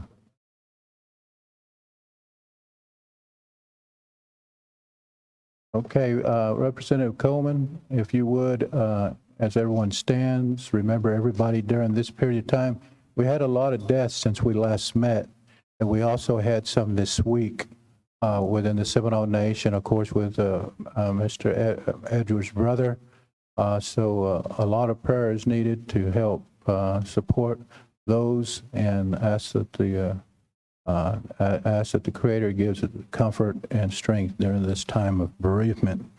Also, don't forget that the Christmas parade, actually Christmas dinner, Christmas dinner is December the 8th, 4 to 7, Wewoka Civic Center. Representative Coleman. Father God, we thank you again for the gift of life as we stand before you. We knew what our purpose was for today, and we came to you with a pure heart, a clear conscience, and genuine faith. We thank you for all the blessings that you have bestowed upon the Seminole Nation and its people. For this, we give you all the glory. We thank thee for discussions that were conducted and conducting our business, showing respect for one another, and having meaningful discussions. You did let your will be done on these actions. Also, Heavenly Father, I pray for those that have lost their loved ones during this period of time. I ask that thou will give them comfort, Heavenly Father, and the strength and stamina for the days ahead. And that we also ask that thou will bless and heal those that need your healing, those that are sick at home or in the hospital, or those that may not even realize that they may have COVID or the flu. I just pray that thou would put your healing hands upon their heads, from the youngest to the oldest, and heal their bodies, remove the infections from their bodies, Heavenly Father. And that as our holy holiday approaches, in celebrating the birth of our Lord and Savior, Jesus Christ, may you, Father God, and Christ Jesus our Lord, give us grace, mercy, and peace. In his name I pray and ask thee. Amen. Amen. Amen. And as we move forward with nominations for boards, commissions, and committees, we'll put something on the portal, and we'll also put something in an email and something on the tribal Facebook. And we'll try to have some equity here on some of the comments that was made. So definitely we're easy to work with. Thank you. Hope everybody comes out to the Christmas dinner. Merry Christmas and God bless you.